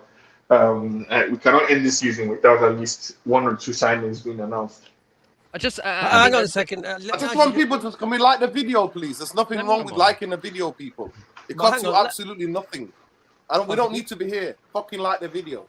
Let me ask you a question, Jarvis, because like we can talk about all the bad decisions, the tactical awareness of the game, the fact that he was out thought many ways, the fact that it's sluggish, the fact that they're on the beach, etc. But let me come from a different angle. Let me ask you, right? If Martinez hadn't been sent off, do you think we could have drew the game at least? No, I think Martinez's sent red card put us into desperation mode, and we actually started to deliver a little bit more aggressiveness. You got to answer the question. You didn't answer the question. No, I don't think. I think we would have lost either way. So the red card was just isolated. We can talk about it, but I don't think it affected the game, to be honest, because the players were sleeping anyway, and the red card woke them up. Yeah, but you're going to get some fans who are going to say, Casemiro was it Casemiro's header that was Calvert-Lewin headed off the line to make it 2-2? Yeah. Some people are going to look at this game and go, okay, I understand. There might have been lots of issues made. What about the 4 chances that Leeds created, Evan? Yeah, the sure. Chances. Sure. But Nuruddin, and I know that obviously there's a slant on this channel. There's a lot of reality here. There's a very high standard of what to expect from United team. But obviously on the other side, you have fans who say, no, it's okay. Even I said, Jarvis, today, that I think the team needed this in some ways. Because I don't see a deeply motivated, hungry team. I see a team that occasionally needs a slap across the face. And this will be a kick for them to say, listen, you've got 6 games to sort yourselves out. I actually think that I'm leaving this. Every time I keep thinking about the analysis, I'm thinking they needed this slap. This team did, because they're not motivated. 100%, Irfan, and we know this with Man United. We always do this. We drew against Wolves, and then we went up and beat City and Arsenal. We always do this. And when the big games comes up, Chelsea coming up next time, I think they will be ready. We're so lucky. We're lucky, sort of, Jarvis, because Liverpool are very up and down. Chelsea super up and down. What have they gained on us in terms of the standings? What points? So Liverpool gained 3 on us. Villa gained 1 on us. Chelsea didn't gain anything on us. Mm. So there is a little bit of hope in this, right? But I hope that Carrick goes into them and they say, listen, we can't do this bullshit half asleep first half again, But No. I don't know whether he's going to look at himself and say, I got the tactics wrong. I didn't know how to break down the back five. I didn't know how to do it. I don't know whether that's going to come or not. I don't know. But that worries me more because I've seen this now. We saw it against Newcastle. I said we saw it against West Ham. We saw it when Man United. We struggle against low blocks when there's no space, and we can't just. And when we play against the back four, okay, the interchanging of positions, the fluidity works, but it doesn't work against the back five. And when you have no space centrally, we don't have a plan B. When I talk about, playing a 4-4-2, in a way you force the opposition manager to change his shape because you don't want to get overloaded on the flanks. So you have to change your shape in one way or another and open a little bit more up, when you stretch them out. And I think, if I say we should play 4-4-2 with 2 strikers, okay, we can do it for a while, but then we can revert again. We need to be more flexible. And for me, I think we need to try this. And also, I just want to say to Levani, when I talked about getting a so-called hard man in, it's not just about the players, it's about the board and the guys above him, to have a demand of how he wants this club to be run. And when you have a guy like Wilcox, and Ben, you mentioned it, Wilcox and Berada, those guys, they have so many thoughts in mind. It's Sir Jim telling them all the time what to do. They don't have the experience at the highest level. Southampton and clubs like, it's not the same. Even the Manchester City Academy. You can't compare the job of being the CEO of Man United. So Wilcox, he needs to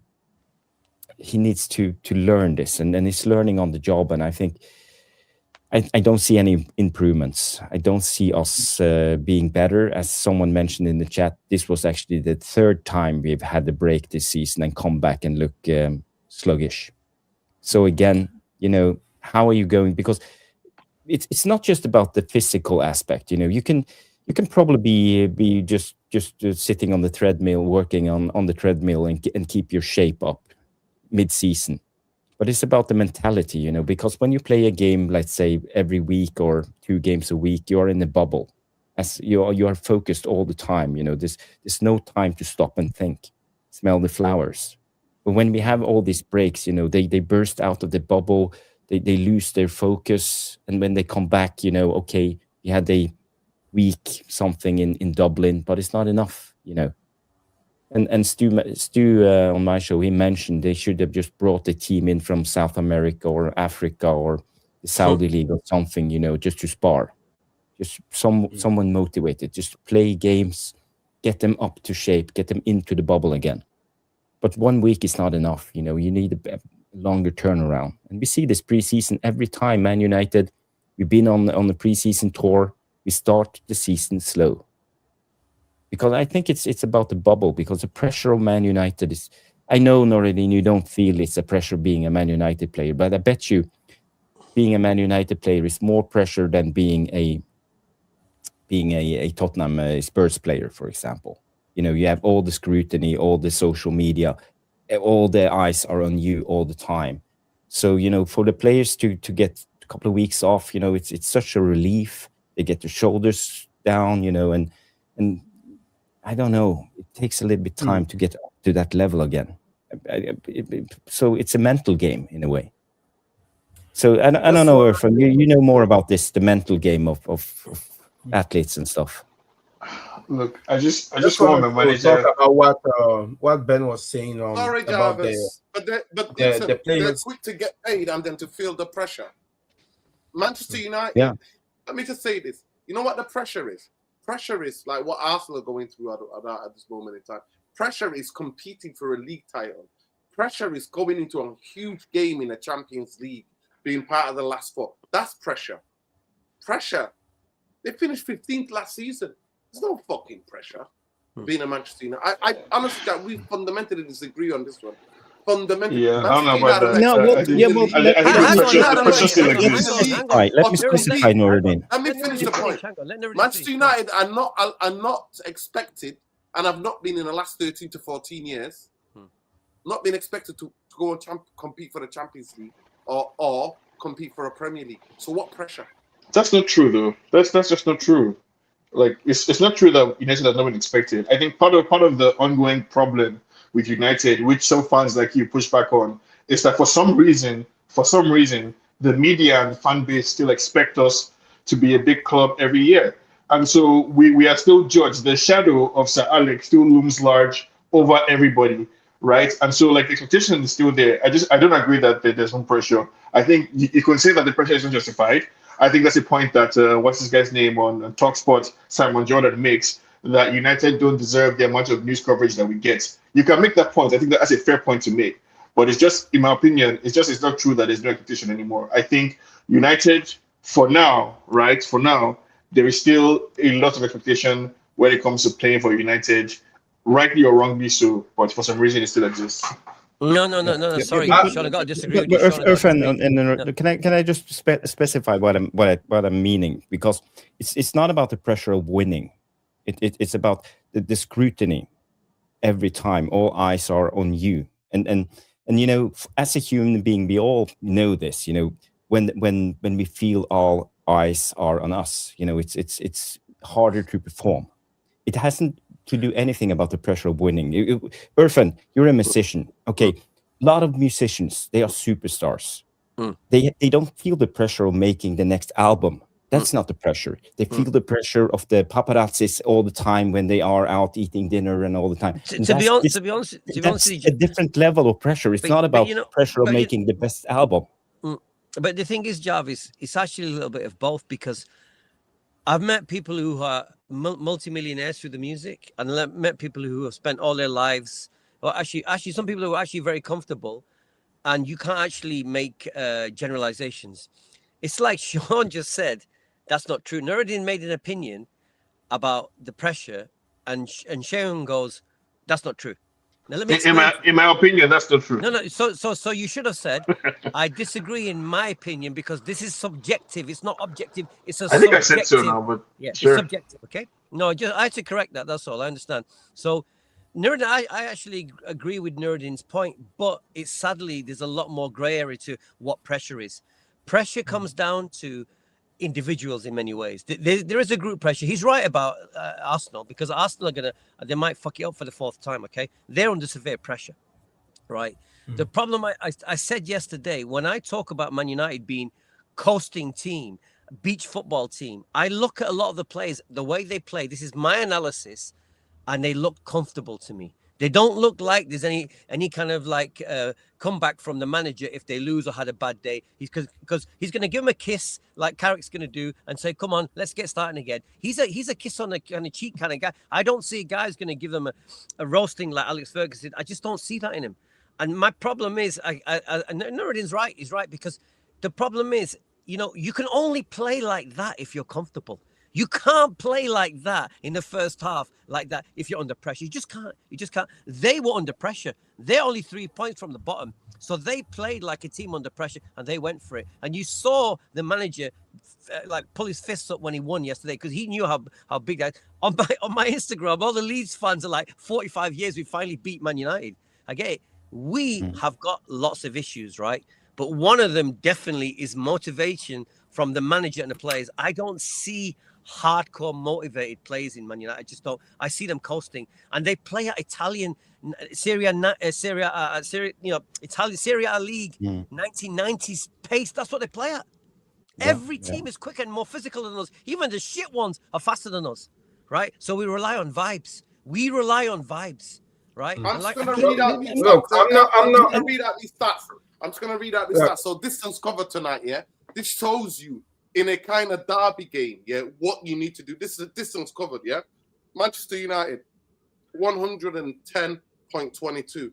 This is in kilometers, yeah? Leeds, 117.2. Walking, Manchester United, 34.35. Leeds, 31. So they ran more. They didn't walk. They ran more. Jogging, 57 to Manchester United, 59.3 to Leeds. Sprinting, 8.4 Manchester United, 9.15 Leeds United. They ran more. They wanted it more. They were hungrier. There's nothing to do. And in football, if you can't do those basics before, you have to earn. You know what? You have to match that level of physicality and running and work rate and intensity on the football pitch for you then to go, okay, we are now going to impose our game and going to go and win the game by creating chances. We didn't do that. They created. They missed about the stats. 4 big chances they missed. So hang on, Nuruddin, hang on. Before you come back in, Lawani, hang on a second. Because, you know, we have to make progress. We just can't keep going saying the same things after each game of Man United. So Nuruddin said, obviously, and Jarvis said, we didn't manage the back five. So we lost the tactical battle. We lost the tactical battle. Then we also lost the motivational battle, the fact that the desire to win. We lost that one, okay? Right? We lost that one. And then what's the third one we're saying? What's the other one we lost apart from those two? What was the third thing? Obviously the desire, the running, the physical aspects of the game, which Nuruddin just give us the stats, they ran more. It's 17 kilometers more in terms of running. What was it? What was that 117 you said, Nuruddin? What was that stat? 7 more. Was it 7 kilometers more? 110 against 117. Yeah. So it's 7 kilometers more. So that's what I'm saying. So on every kind of subject, every kind of nuance we look at, we lost. And this is the thing. And the question is, you know, you also said, Jarvis, that this is the third time after a break we've looked sluggish, right? It's the third time. Nuruddin started off the show saying this guy's a cowboy. He's a rookie because he's not proactive. He's not a guy on the front foot to take it to teams. He's a coaster. And then he does things like, you know, he waited 20 minutes to make his subs. They should have made it at halftime. Amorim used to do this, remember? Amorim's subs were terrible. But I looked at a stat today, and it said that his changes have actually created quite a lot of goals. I don't know, it was 5 or 6 his changes have. Well, I don't know which one the commentator was saying it. So I'd like to know whether his changes have made actually improvements that have led to wins or not. I don't know the stat. I'm not a stat guy, but maybe you know, Jarvis. I don't know. But I'm just you have all the Cisco subs, but he's a super sub. So you know, he's gotten away with a lot of good things. But, you know, I agree, he's not proactive. He's not proactive. So I think you make a lot of points. But I just want to go back to one thing on the mental part of the game, because people got to realize I'm not making excuses for the players while saying this. You know, I'm trying to figure out why is this happening. I'm trying to figure out what's wrong with our players, because why can't just characters shake them up to get their adrenaline running and they will be up for the game, you know? And again, you know, I feel that maybe one of the reasons is it takes a little bit of time for them to get into the bubble again and get focused. And we see this, you know, time after time. You know, I don't have another explanation, because we do this after every preseason. We start slow. After every break, we start slow. These players, after they had a break, when they go to New York or to Dublin to go on the piss or whatever, you know, if you go to Disney World or whatever, we know this. When they come back, and also all the players, when they come back from injuries, takes years for them to get back into shape again. So something is off with Man United players. And okay, you guys claim it's not the pressure. So what is it then? But I'm not making excuses. I'm just trying to figure out. I'm coming from a point of trying to figure out things. But Jarvis, it's because the team is very disjointed. We're post Amorim. We're still under the cloud of being fucked up by the management and the owners. We're still a chaos club. We've had a bit of stability because Carrick brought in a bit of stability, took us to third. So that's brought a little bit of stability, but it hasn't fixed any of the long-term problems. The defense, the midfield, not happening, is it? You know, we've got players that are too old and we've got players that are too young. Now, let me ask you a question. Do you think Man City would be playing Euro or Aiden Heaven at 18 as like, you know, no chance, giving them as much game time as possible? They don't do that. They don't. They buy. What are we talking about? Which Man City that Nico O'Reilly is scoring goals left and right? That was playing with Rico Lewis. The problem isn't the 18-year-old player. He's proved himself, though. He's proved himself. What? He's gone from left back to midfield. O'Reilly has proved himself. O'Reilly has had as much playing time as Lenny Euro. Like I don't buy this idea. It's either you're saying Man City has better youngsters than us. No, That's a no, I'm fair not. point to I'm not. make. I'm not. I'm saying But you tried Euro and it's not working, isn't it? The youngster's not working there. That's what I'm saying. Look at the backup they've got. It's just that Nico Riley has excelled. what I think is He's missing excelled in the team, and from Pep uses them all the time because he's a goal scorer midfielder, even though he started in left back. what I think is missing from the United own what the manager is failing to bring is that he's not keeping the players honest. Like he's not making if you fuck up at City, whether your name is Ryan Turkey, whether you're Phil Foden, whether you are even Haaland or Mamouche or whoever, Pep is going to drop you without a doubt. You're going to be dropped, and so everybody who is playing at any given point in time in City Hang on, didn't knows Mbumo that they're get dropped this playing. game though? Wasn't Mbumo dropped in this No, game? Yes, yes, Irfan, and I'll tell you that I was actually impressed with Mbeumo being dropped for this game because I felt like he needed to be dropped a long time ago. I agree too. I agree with you. I But agree too. where is Xerxes? Right? Yeah. Where is That was the Xerxes? one. That was How the come? buzzing one. How come Ugarte is getting his first start in 10 games? Basically, what kind of magic was he meant to perform on a day like today? After not having played how many games? The next game against Chelsea is likely going to be 8 in heaven and then a Euro in our defense. Yeah. I'm scared, to be honest. I think Sean, you really made Just want to go really made about it. Go ahead. circle back. Go ahead. Just want to circle back to what Ben said about the players and their individual partnership on the pitch. Again, we're looking at the players and their qualities. We're looking at who's playing with who, rather than looking at the point that partnership does not seem to exist or it does not seem to function. Again, it come back to what they're practicing in training and the pattern. Look, I've watched Nuruddin on other channel argue that Iraola is playing the best football in the league. And that is true. He's just playing the best football in the league. And the reason for that is that when you watch Bournemouth play, you see Iraola. You don't see Krupi, you don't see Christie or Jimenez or Truffert. Regardless of what changes he makes, they keep it consistent. The pattern is still the same, and that's what I want us to focus on. A team have to be the reflection of the identity of the manager. What do we do? What is our game? Does anybody come and play our game? Today, our game is what? We put pressure on the opponent for moments. We play by momentum. We punish with quality when we're a bit lucky, and that's about it. And we've been doing it for the past whatever game. When it comes to pattern, we don't have that. If we're going after another place. Today was Mazraoui on the pitch, and obviously it didn't make any difference. But we all been clamoring for Mazraoui to come on the pitch. Today he played, we didn't see any difference. That suggests that there is a problem that have nothing to do with the individual quality of the players. You have something to do with a structure that we don't have. When we were playing with Amorim, we can all tell that regardless of how rigid Amorim's system was, Amorim can coach a press. Can Carrick coach a press? We haven't been able to answer that question. I disagree to a certain extent. I do think, like, there's times, and especially, like, I mean, I don't really play fucking football at a high level, but like our coaches took it in. Like, he's done drills with me and our wingers, several times to get an understanding of each other. So realistically, it's down to the coach, like what he wants to do with the width, but it's also down to like what, for example, if I'm gonna be playing with a different winger one week and another winger, a different winger another week, I need to understand like how he wants me to push on and how the coach wants to push on. If they're going to be playing the mid block, low block, high press, it's down to two sides of the story. Could be true. It's the coach and also the players' understanding of each other. Like 100% do agree with you, Luani, when it comes to what you just said, right? If you're playing with different wingers, it shouldn't be different. Depending on who you're playing with, it should all be the same. And that's the issue we have.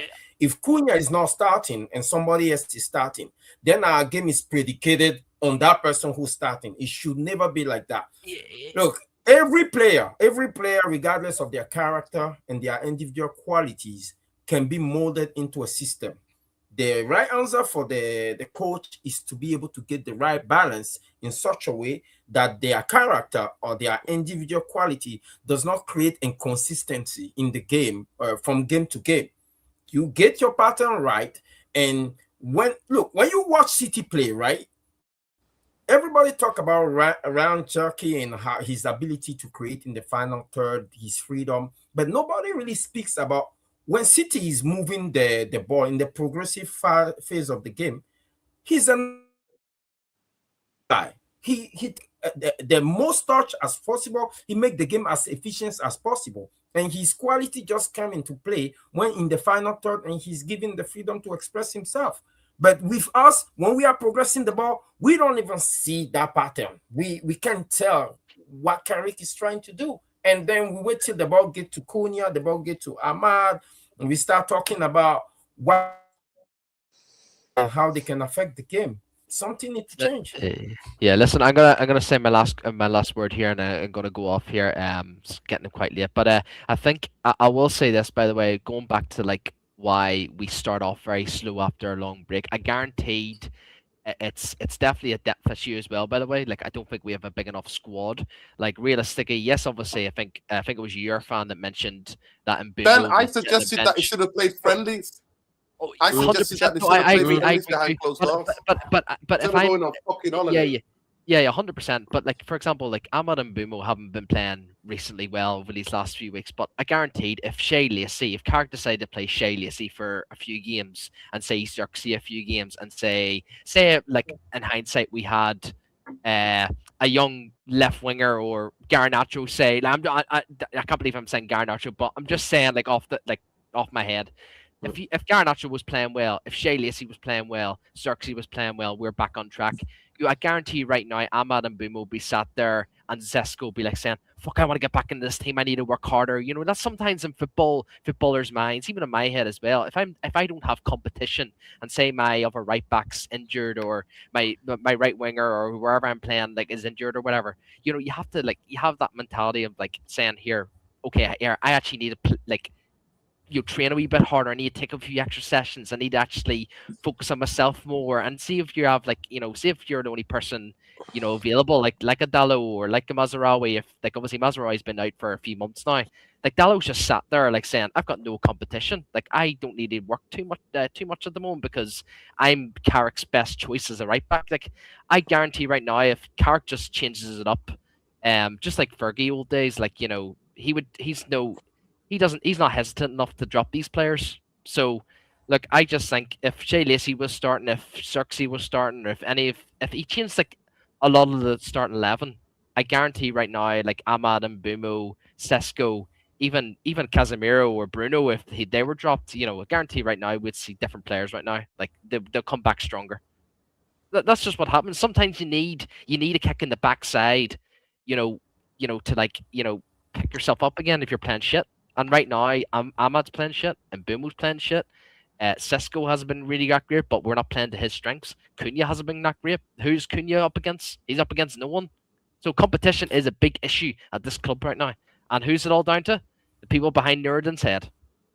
But yeah, big up, man. Big up. I'm off. People, free Palestine, free Iran, and free everyone that's oppressed. Also, like the big. Congratulations to Roy McIlroy again. Yeah, he'll be devastated today. By the way, he'll be fucking fuming that Man United lost tonight. But yeah, look, it is what it is, people. It is what it is. I don't think he cares. I think he's a lot richer after winning the Masters. Yeah, I think he won 60 million. He made 60 million or something like that from $4 million. £4 million talking about pounds, with yeah. the sponsors and everything from the Oh sponsors. yeah. Sponsor, yeah, he's ridiculous, like. But he's a a Man United multi-millionaire. He owns a plane, a private jet that's worth 54 million or something like that. Did you give that to the Glazers? There you go. Yeah, but we discussed this yesterday. Some people, it's not about the money; they just want to win. They don't care what they win. They Yeah, just I want to agree. win. Yeah, Rory. That's what we talked about the class of '92 yesterday in the review. We talked about that desire that Man United team just have to win everything, and I don't see it with this team, regardless of all the chaos behind the scenes. Yeah, I mean, yeah. Listen, I get last word from everybody. Manchester United don't pay our bills, people. I'm sick and tired of what talking about. But for me, Michael Carrick, players are clueless. So a lot of fans think our players are good players. We play through one player. I can't understand this, and people think that's good. And he's the most positionally indisciplined footballer I've ever seen in my life. I've watched football for 30 odd years. And he plays like Sunday League. He plays like a free roaming Sunday League player where he's going to do what he wants. That's how he plays like, honestly. I saw him taking the ball off the centre backs today. I saw him taking off there. Well, he plays a centre back towards the end. Give him for trying. At the end of the day, 15 out of 10 for trying, yeah. But you need They 5 or took the 6 ball off players. Martinez. Yeah, I saw that. Yeah, he is. I saw it, Jarvis. I was thinking the same. No. What the hell is he doing? Well, you might think it's crazy, but imagine if we had all the rest of the players that would give that much. Just imagine, though. This is, it's a sort of love-hate thing I have with him because, No, but listen, but you need 6 players. You need 6, 7 players. I don't love him. I hate him. Who you play through. Yeah. No, I agree. I agree. One guy. It's not sustainable. I'm sorry. It's not sustainable. No, it's not. I know. No, but surely Carrick understands that. That's why getting in the top 5 this year is so important. We say every year we've been close, but it's so important because we need recruitment like yesterday. But as you said, Nuruddin, why didn't he get rid of Ugarte and get a box to box or a defensive 6 who can run all day long? Why? Surely they were out there. Why didn't they do that? Alex Scott. There you go. He's a good player. He's a good player. I mean, for the I mean, there's no excuse because they're cheap. There's good cheap players out there. They're out there. 100%. Yeah. What I want to say that is when but you don't you think that's why we are linked to? Oh, sorry. They're gone. No, come on. No, just want to say right after the last word, everybody. Last word. Yeah. Okay. Right after the City game, I think we played. Our next game was against Fulham, and I remember Jarvis coming here and saying that Marco Silva actually exposed Carrick, but because we won that game, some of us didn't really concur with that analysis, and he had been pretty much outplayed by any manager that showed up after that, even Nuno to a certain extent. I mean, you cannot, in conclusion, be serious about Champions League top 4 and losing against an inferior opposition like Leeds, even though it's a Premier League team at home, when you're playing for something. We talk about the pressure that Leeds have not to get relegated. We can also talk about the pressure, and the pressure comes with expectation. We can also talk about equal that to the expectation that Manchester United have to achieve top 4. And the reason you bring in professional or quality player to an elite club is that they deal with that pressure differently because of their character and their qualities. So that's why I don't like to use that too much. In general, I think it's going to come up to coaching when it comes to fine margin. And Carrick has not shown me enough. So I'll pass. Yeah. I think you make a good point when it comes to Carrick, and I feel like now we know more about Carrick. After the Fulham game, it was only his 3rd game in, and I could see the tendencies already. And you are right. It's the fine margins. You're talking like 1%, 2%, 3%, and that's enough to lose a game. Let's say now the players dropped maybe 3 to 5% this game, and they were bobbed off the park by relegation fodder Leeds. They are fighting for their life to hold on. So for me, looking forward to the next couple of games, I still think we will be fine when it comes to the Champions League qualification. You think we're going to beat Chelsea on Saturday? Where is that getting us? That's the thing. And Jarvis, do you think we're going to beat Chelsea on Saturday? Yeah, I don't. Chelsea is so poor. Senior doesn't know what he's doing. He's as inept as Carrick is at times. But what worries me a little bit is our future, and I'm almost certain that these leaders of our club, Wilcox and Berada, will give the job to Carrick. They're just waiting for the right moment. When we qualify for the Champions League, they will announce it on their webpage, and Carrick will be the next guy, you know. And we are doing the same mistakes as we did under Ollie. We started with the Dutch manager. We went to the Portuguese manager. Now we went to the United legend interim. Give him the job, and rinse and repeat. And this is where we are going. And it worries me. You know, Carrick is not up for the job. He's not good enough. He's shown it to me. He proved it to all of us. And you know, what is he going to do if we bring in Tonali and Elliot Anderson?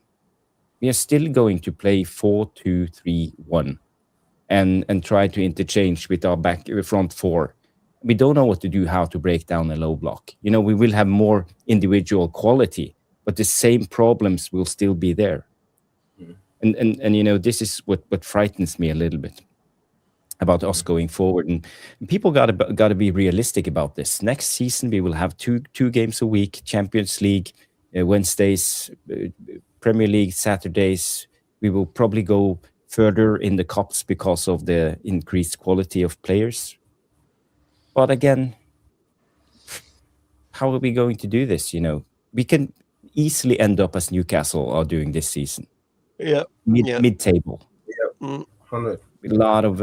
I said So that, again, Jarvis. I warned before that. I said it 3 weeks ago. We could end up like Newcastle. yeah. I said that. And you're right. You're 100% right, Noradin. And this is why we can't stop the pressure on the owners. We can't accept mediocrity because we expect to be fighting for the league. You know, we are so deluded. I saw before tonight's game, people were doing like, okay, if we win tonight and Arsenal lose the next game, we will only be blah, blah, blah behind Arsenal. There is a theoretical, because this is how deluded we are as a fan base.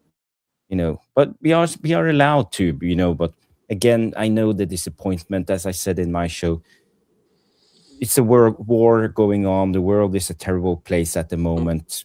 So many things happening, and again, you know, this is escapism. We just want to enjoy a game of football, look at the table, and be proud of our club. But again, you know, they are dragging us down. They are destroying everything. You know, I coach a team of 9 and 10-year-olds. One of the guys had his birthday, 10-year-old birthday, and he went to Manchester. Today was his first game with his mom. And this is what they got, you know, poor kid. You know, he traveled. They had to pay for the hotel 2 extra days because the game was scheduled to a Monday after they bought their first tickets and booked the hotel. So it cost them a fortune. Yeah. And now we have the players coming back from the beach and happy. And this is what they get, you know. So in a way, sometimes, you know, I lose all faith and hope in Man United because they don't care about us anymore. That's the truth. But Jarvis, some little ghost in the room will say, "Try and be a Spurs supporter." Okay, you understand? Yeah. You know, so I always think of the reality check of somebody who's sat on my shoulder, watching us complain about being third in the league. And he's actually, you know, so everything's relative. I actually think it's true. We needed this loss. We needed a slap because we're a vibes team. Everything Nuruddin says is pretty much accurate about the structure, the management, the rookie management, getting it wrong. The fact he's not proactive. He's right. Right. But the sad truth is nobody at the club or nobody behind the scenes is doing it. And there's just so many unknowns because we don't know what the assistant manager is telling Carrick. We don't know what the vibe. We don't know whether he's trying to play, you know, English football tactics. We don't know. It seems that way to me. But my problem is that I look at. I don't even look at the tactics too much. I look at your motivational skills as manager. Carrick, what do you have? What are you showing me? And I don't see anything. Okay, but because I said yesterday the quality of the league is so poor this year because we're not really the third best team in the league. We're just not. Okay, but that's what the league table is showing. Okay. So because, and the other thing is, Jarvis, you did say, I agree with you, and this is the bit of the leveler. We do have a bit of, you know, money in the bank, as in this loss is not the end of the world, right? We've still got a chance to redeem ourselves, okay? Whether we do or not, We don't know. But I just hope they can get something together in these next 6 games. And Erpan, I don't think we have money in the bank anymore. You know, your ability to capitalize when No, you didn't understand what I said. Money in the bank means you have enough points to try and scrape through to get to the top 5 Champions League. I didn't mean anything financial. I meant in no. Yeah, I understand what you mean. I say for me, having money is your ability to capitalize when other people sleep, so that you can put enough daylight between but you and Luani, the other we're team, not that team. so you don't make it a fight at the end of advantage of other people's loss. We're not that team. We're not that team. We just proved to ourselves we're not that team. We're not going to take advantage of every slip up with other people. We're not going to do that. We're just not. We said yesterday, me and Nerdy, we said I was so worried because we haven't played for 3 weeks. That's what I said, and I actually still believe it was the sluggishness. But you're telling me also it was tactics. He got schooled. He got schooled by Daniel Farke. He got schooled. So it's everybody's right. Nobody's wrong. Yep. Everybody's right to a degree. It's a number of all of them. Which one is the dominant factor in loss? I don't know. You know, that's the thing about football. You know, you can have the final word, Nerd, in how you see it, but I actually believe that we needed this. We needed to slap up because we're a vibes team. We're not the team that anywhere near, like you said, too much over-reliance on Bruno and everything else. We're just a vibes team at the moment. This is what I hope we can just get through. Yeah, this is what we do. For me, you have to earn the right to win football games, and that begins with competing, especially in a hot, contested, historic 2 cities in the Industrial Revolution were competing against each other. During the Industrial Revolution. This goes to the heart of the beginning of football clubs were established, right? When workers were getting their rights at that time. At the end of the day, they came for a war. We were out for a casual jog. From the first minute, they should have scored. From the first 2 minutes, should have scored. They missed 4 big chances. So I'm glad it's not an embarrassing. It could have been a cricket score. It could have been 5 or 6 tonight. We would have got slapped, and there would have been a cricket reference. Those of you know Yorkshire, Lancashire. We're in a region called Lancashire. They're in a region called Yorkshire. It could have been a cricket score, and I would not have had any qualms about it. Michael Carrick is out of his depth. Steve Holland is pragmatic, conservative type of coach. He has no clue in modern football. He only coached in international football for the past decade. And nobody, when him and Gareth Southgate both walked away, nobody were willing to get him. But all of a sudden, the PR machine that's coming out of Manchester United is remixing it. And it's telling me that Steve Holland is a football coach. And it's somebody who is so wanted, an innovator, an incredible coach. Nah, give it a fucking rest. Manchester United tonight at halftime, you could not have. If you had another 11 tonight, you could have subbed off 10 players tonight in that first half. So at least make 3 in that first half. Make 3. Change it up. Stop the bleeding. Get people who are going to fight on that football pitch for every second ball. Get around. Honestly, I even said, if you meant taking Sesko off and keep putting Bruno headless up front, I would have took that. Pack the midfield. Let's get back into the game by controlling the approach play in the game and limiting their counters. At the end of the day, big up to Daniel Farke because he was ready to get sacked. Changed it against the. They're not the first team. They drew. Did they beat? Or they drew with Liverpool. I think they drew with Chelsea. They beat Chelsea and Liverpool. They drew with Man City at the Etihad, and they beat us tonight. And like I said, it could have been 5 or 6. So we're just happy that that's how it was. For me, I'd say as long as these people and their little minions are are in charge, Manchester United not going anywhere. And all I want is that when I go to the stadium, is for me to go and watch attractive style of football. It's to see, see a bit of football actually, patterns of play, see good goals, good combinations. That's all I want. But for 14 years, I've been starved of that. This is what it is. Big up to everybody who jumped on tonight.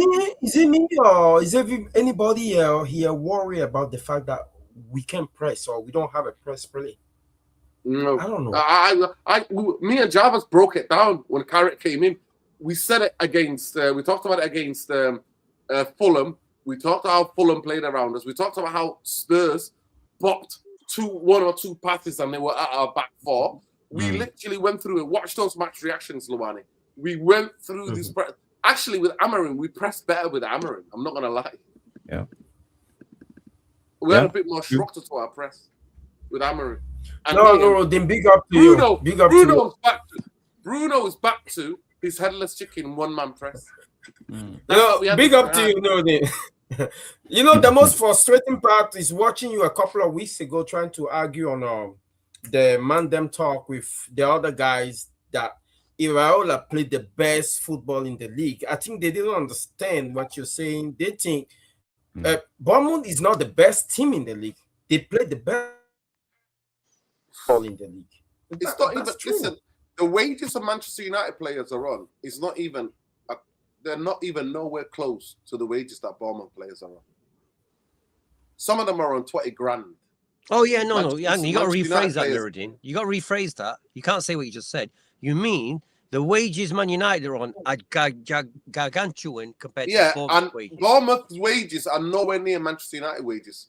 Some of them are on 35 grand, 30 grand. They are, yeah. 25 grand. Yeah. And Manchester United are over 100. Majority of them are over. Majority, 150, 160, 170 upwards. Yeah. And people, I expect them to be consistent. For what he's doing is incredible. What he did to Arsenal was incredible. Yeah. He didn't let Arsenal play. Yeah. He gave it to the goalkeeper and said, okay, let the goalkeeper have the ball. Because I'm going to press the shit out of you. At the end of the day, it is what it is. They have a system. It doesn't matter what players are on the pitch. They have a system and a way of playing. And that's being drilled. But Manchester United fan base, when he came in, it took 3 months for him of pain for that to be seen that type of football. You think Manchester United fan base are ready for 3 months of pain? Because the club tells them we're still this huge club with these. We're going to challenge for. The club tells you in 2 years' time we're going to win a league title. In the 150th anniversary of Manchester United, we're going to win a league title. Oh my God. Actually, some people, even Sky, Sky Sports did a segment on Sunday saying, can Manchester United challenge for a league next season? Can they win the league next season? Yeah, but Nuruddin, that's just no, because they heard it from the fan base. They see people talking about it. Listen, Nuruddin, but listen, Fernando, here's the thing where I get a bit stuck, right?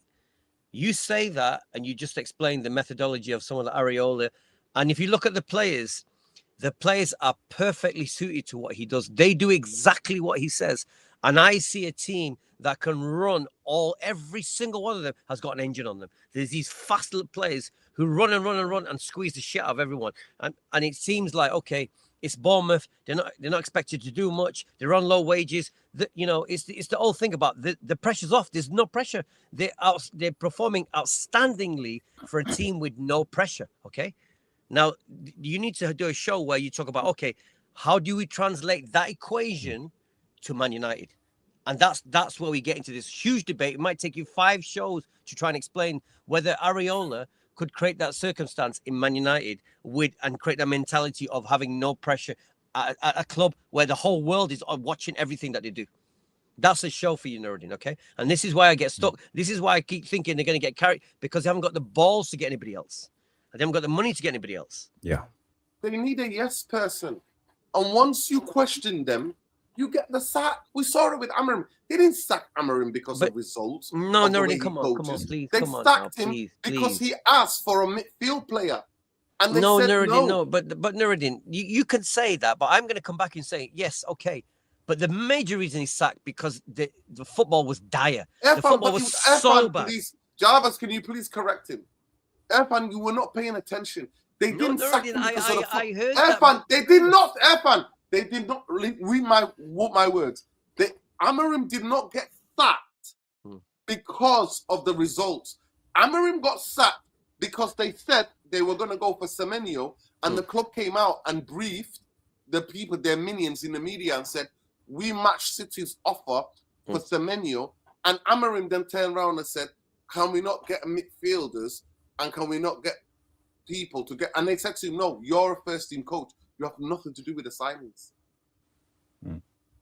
And that's why he lost his plot. That's why he lost the plot. And they also pressured him.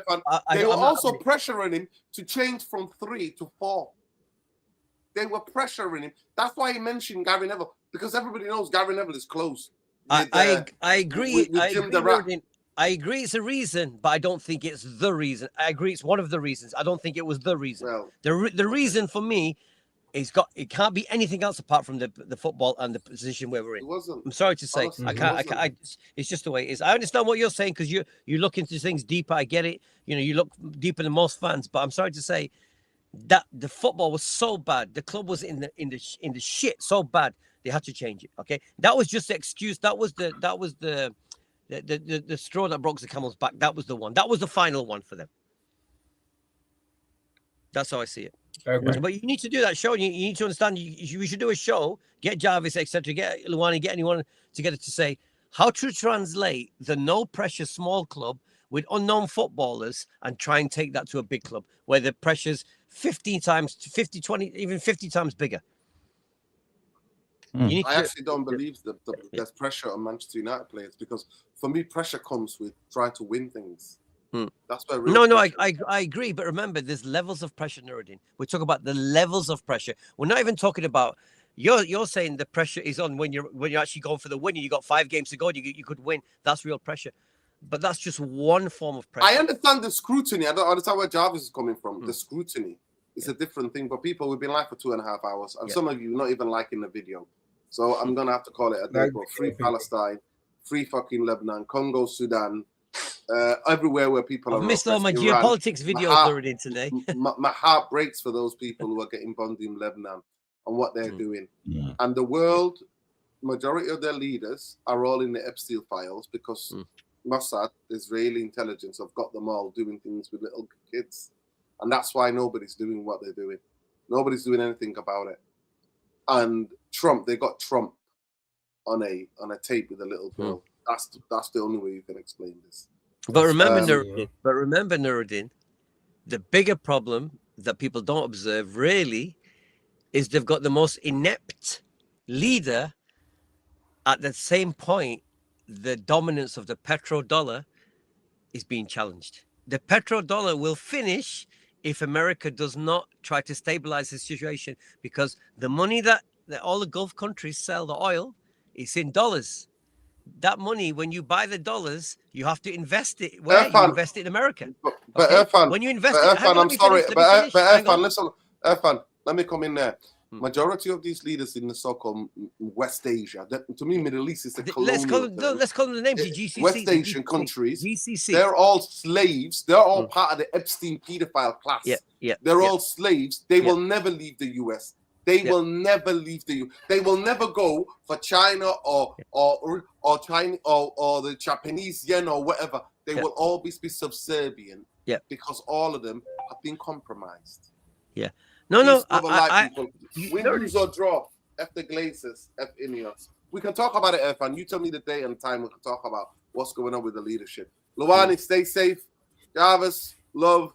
Big up to everybody who tuned in tonight. Big up all the people in the chat. Make sure you follow Jarvis, Tactical Devils. Jarvis will be live tomorrow at 9 o'clock. Best YouTube show on YouTube on the Monday night, usually, but tomorrow will be on the Tuesday night. So make sure you check him out there. Him and Stu breaking the game down. Are you on tomorrow, Jarvis? Manuel Luwani. Yes, we are planning a show tomorrow night. Just not a Scorsese movie, but maybe an hour, because we did a match reaction, but it was too heated. You know, I was just sitting there pissing and moaning for 1 hour, so didn't get anything done. You know, talking about the tactics. Manuel Luwani at 1979, Irfan Rainey at X, and Irfan Rainey on Instagram. Jarvis Bolis, BOL77 on X.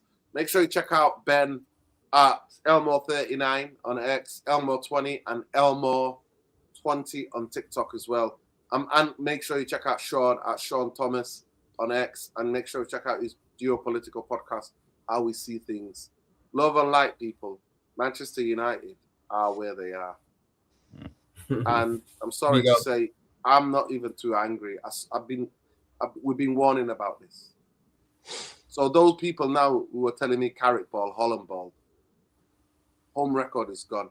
We got beat by one of our real nearest and fiercest rivals. We got embarrassed. Could have been 5. So big up to Lamins and at least making some good saves. Good night. F the Glazers, F Ineos, each and every time. F the Zios, the military-industrial complex, and the war machine, and the colonizers and the imperialists. Fuck them all. Peace, love, and light. And fuck Palantir while we're there.